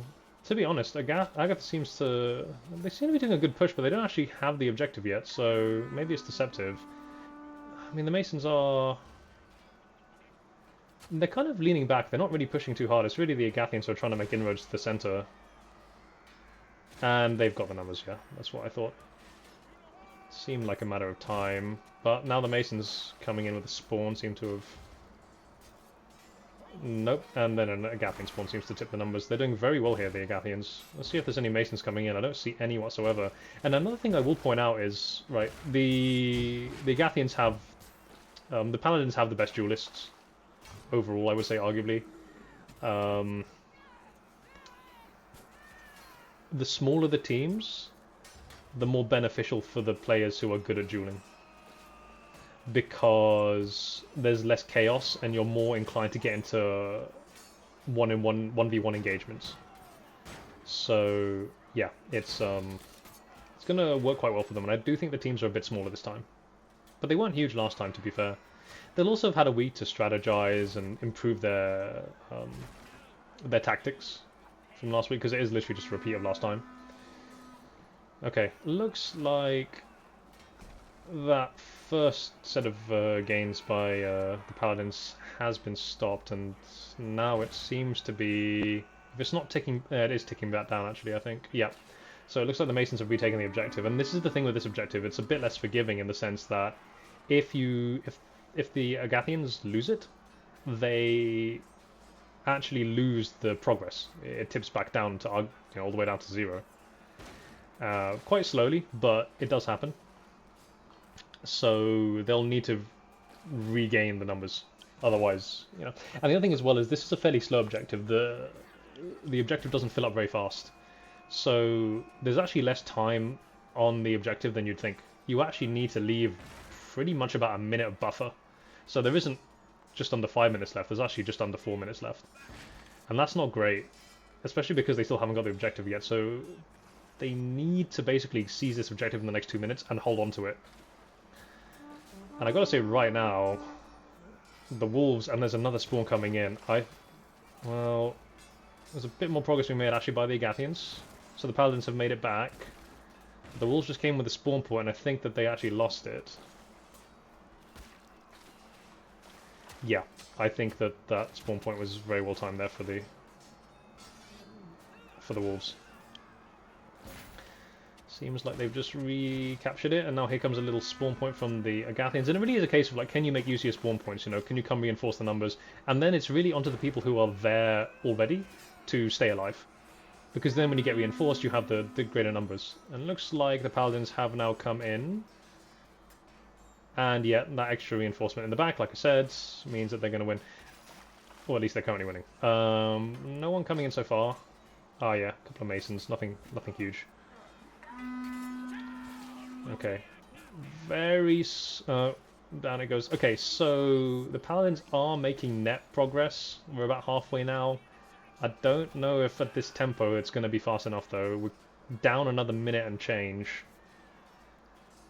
And again, unless you're pretty far into the objective, you do need to leave about a minute spare on the timer to make sure that you're going to win. I see someone, Gotboro, running, charging up, running attack. Oh no! He did all that wind up and he gets just one-tapped. Rip. Okay. Bit more progress from the Paladins, so... Slow but steady. And they definitely seem to have the advantage right now.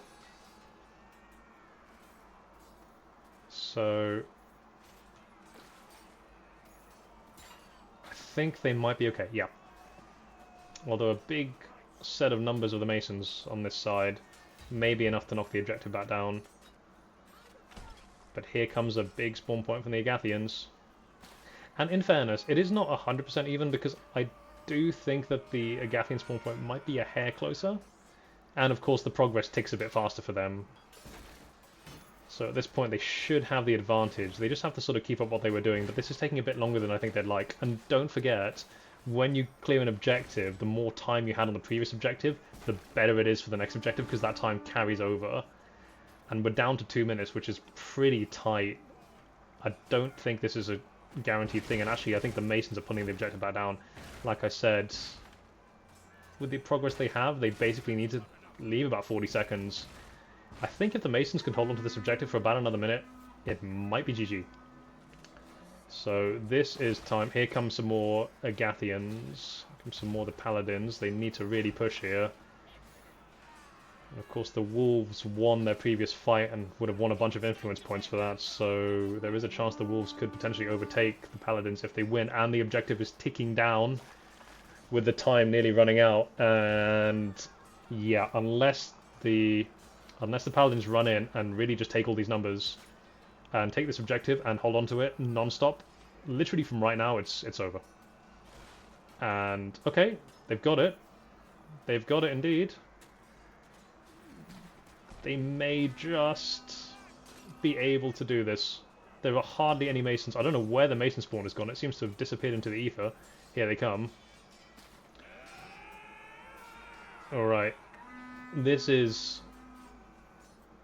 okay, that Mason spawn was pretty big because it basically completely stopped it. Oh, it's going up. This is going to be so close, guys.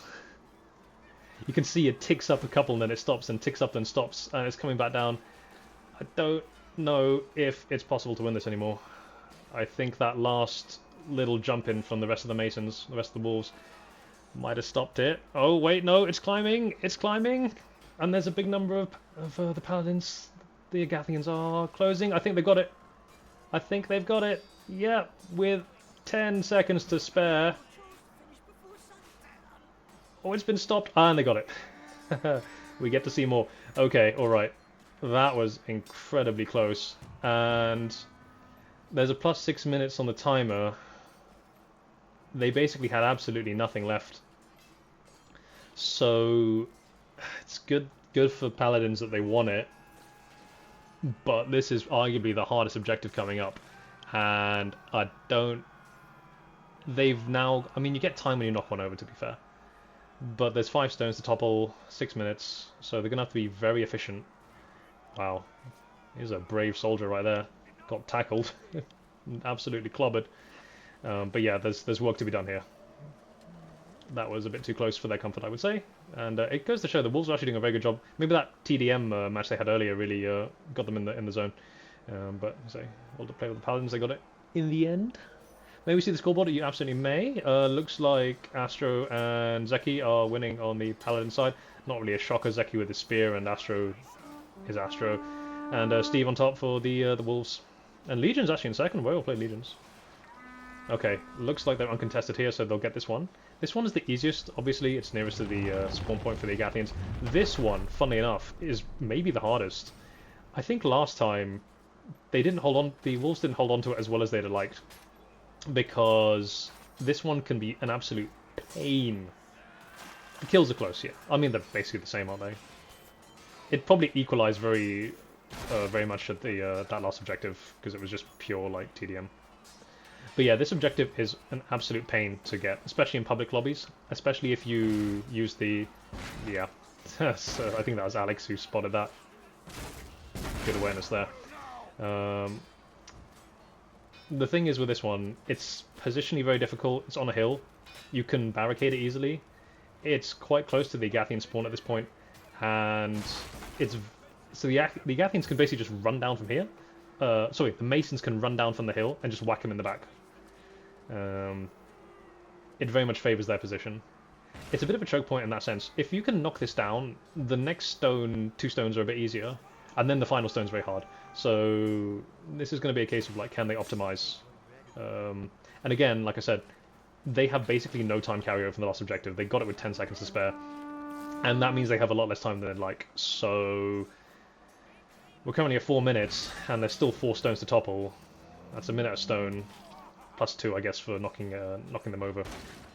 But it's really not comfortable. So actually, I think the Masons will be pretty happy about this around now. They're pushing very hard. It's a good job there from Legions actually to hold them both off. Really good job. Look at that 1vx skill. Oh, and he actually survives. Really well played there, Legions. Good job. And you can see the Masons know this is a choke point objective to the extreme. All they have to do is... The other stones are irrelevant. They're too far back to go for at this point. You'll probably get out of bounds killed. So all they need to do is defend this point. They've got this complete, the Great Wall of China here. There's no way for them to come in from the outside. They have to push in through this tiny little bottleneck, and they'll get absolutely slaughtered the instant they do. To say nothing of the fire pots and all the other mechanisms, and they've got a bunch of spears and pole arms as well, which is going to make it even harder to survive. That was a very valiant attempt to jump in there. But 1vx with the spear is not it, and again, we're down to 2 minutes. I don't think this is... Huh. That's interesting, actually. He got a bit fortunate. He got the push, and then all the attacks phased through him. No idea why, but... Okay, that's... Yeah, and there's a fire pot down there now. I think they were saving that. And fire pots on this objective are absolutely savage. You're guaranteed to die if you get any attempt to push it. Because the amount of tick damage is just way too fast. So you can save those, put them on when someone's on there, and there's nothing they can do, basically. You might get one push, but you die for, the progress. And you actually have to push it quite hard. Nice push here, though. Nice push. They had it for a second. Okay, Hedgehog's going for it again. And he gets killed, yeah. Smashing down the barricades, it's good play. It's Fritz. Oh man. Ran around that side. He's trying. He's using that crouch, which he... Oh, nice heavy overhead. Yeah, I mean, it's a valiant attempt, but like I said, just positionally, this is so awkward, The way they've made it is so that only one Agathian can trickle in, or run around the back, but either way, you're going to get outnumbered just from the fact that the Mason's already in position. Oh, nice kill there. And another fire pot. And this is the thing, they can just trickle them in. As soon as they feel they're out of position, chuck in a fire pot, and look, he's going to get one push and then die. So they have that to fall back on even if they don't hold, and they're going to have more than enough players to just maintain that. This is a really good strategy, Okay, we've got another push here. Don't know if they spotted it. And they get it. Alright. Well, that's good by the Paladins to get that one. But the problem is that entire objective took 4 minutes for a single rock. And they've got 3 more to go. Neither of these are particularly easy either. Oh look, it's the White Rabbit's den. I'm going to assume that no one here is new enough to fall for it. Nice little barricade there. And it's put in just the way they can't fit. Yeah, see? See how they stagger them? It actually covers more surface area while still not being able to be passed, which is very clever. So this is a split objective, and I talked about this with the tower. This is a bit easier to capture. It's the last objective that's really painful. And it looks like they might give up on this one and just, again, it's about buying time. And like I said, 43 seconds, and they've got to take out 2 more stones. And they're already shoring up their position here. Even if they take this last one now, they still will only have about a minute to take out the last stone, and I don't think it'll be enough. The Masons have more kills as well. They're actually winning on that. They got I think just that last stone that got bottlenecked. So many Agathians died trying to take it, and it took so long. Alright, they've got that one. Okay, now, I think the Masons know, and they will be in comms, and Alecks will be probably leading it. And there he is there with his rapier. Come here. Throw absolutely all your defenses at this. All the barricades, every single player. You have absolutely no reason to be anywhere else. Save the fire pots. And it's going to take them about 20 seconds to get the numbers here anyway. and by that point you've only got 20 seconds to take the objective. And that's a really good use of the barricade. Actually, really hard to. They couldn't squeeze through. All right, there's a bit of a mosh pit there, but it's all Mason numbers right now. And as long as they just keep an eye on the objective, I don't see how they're ever going to be able to survive this. We've got 28 seconds to go. It takes about 10 seconds to knock it over as well. I mean, I said it was probably GG last time, but they pulled an absolute miracle shot with that objective before this one. So it's not over yet, but now I think it might be... Yeah. Okay, I think this might be GG. Even if they push it, and there's a fire pot. Yeah, even if they push it, they're going to die. GG, guys. Really well played. And it looks like, actually, once again, the Wolves have succeeded in defending. And actually, they did better than last time. Last time, they nearly lost the final objective, but this time, they actually stopped it before it even got to the Druids. So, there you go. Same map, same result. Actually, more kills for the Masons. So yeah, GG, well played. And that, I believe, is that. I think we are done.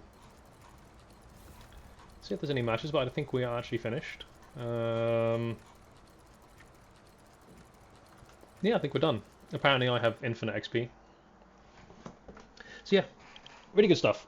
So let's have a look at the map and recap what happened today.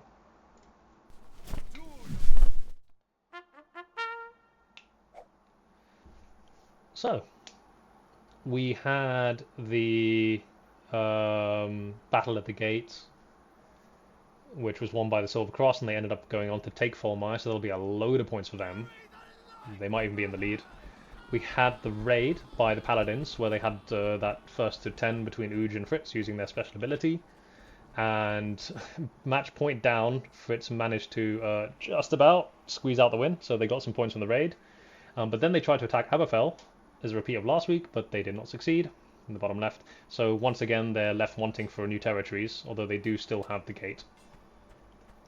We also had the TDM matches, so we had, well, actually one of them was the gate, and then we had the TDM at the Fighting Pit, which was won by the Wolves. And was there anything else? That might have been it, actually. So yeah, overall, definitely a lot more variation into the results than last time. Some offensive victories and a couple of mixed up team modes. And overall, yeah, it was a really good result. I think a very good day for the Silver Cross. I would say overall, they're probably the ones who are going to be happiest coming out of that. And to be fair, the Wolves as well. They got the LTS and they defended their position. So I think those two will have be fighting for the lead at this point. The Paladins were quite far ahead before. So we'll see if they manage to hold into the lead, especially with the extra points on their raid. So it's probably between those three. Hopefully the Iron Legion can pull something back, but so far it's looking kind of painful for them.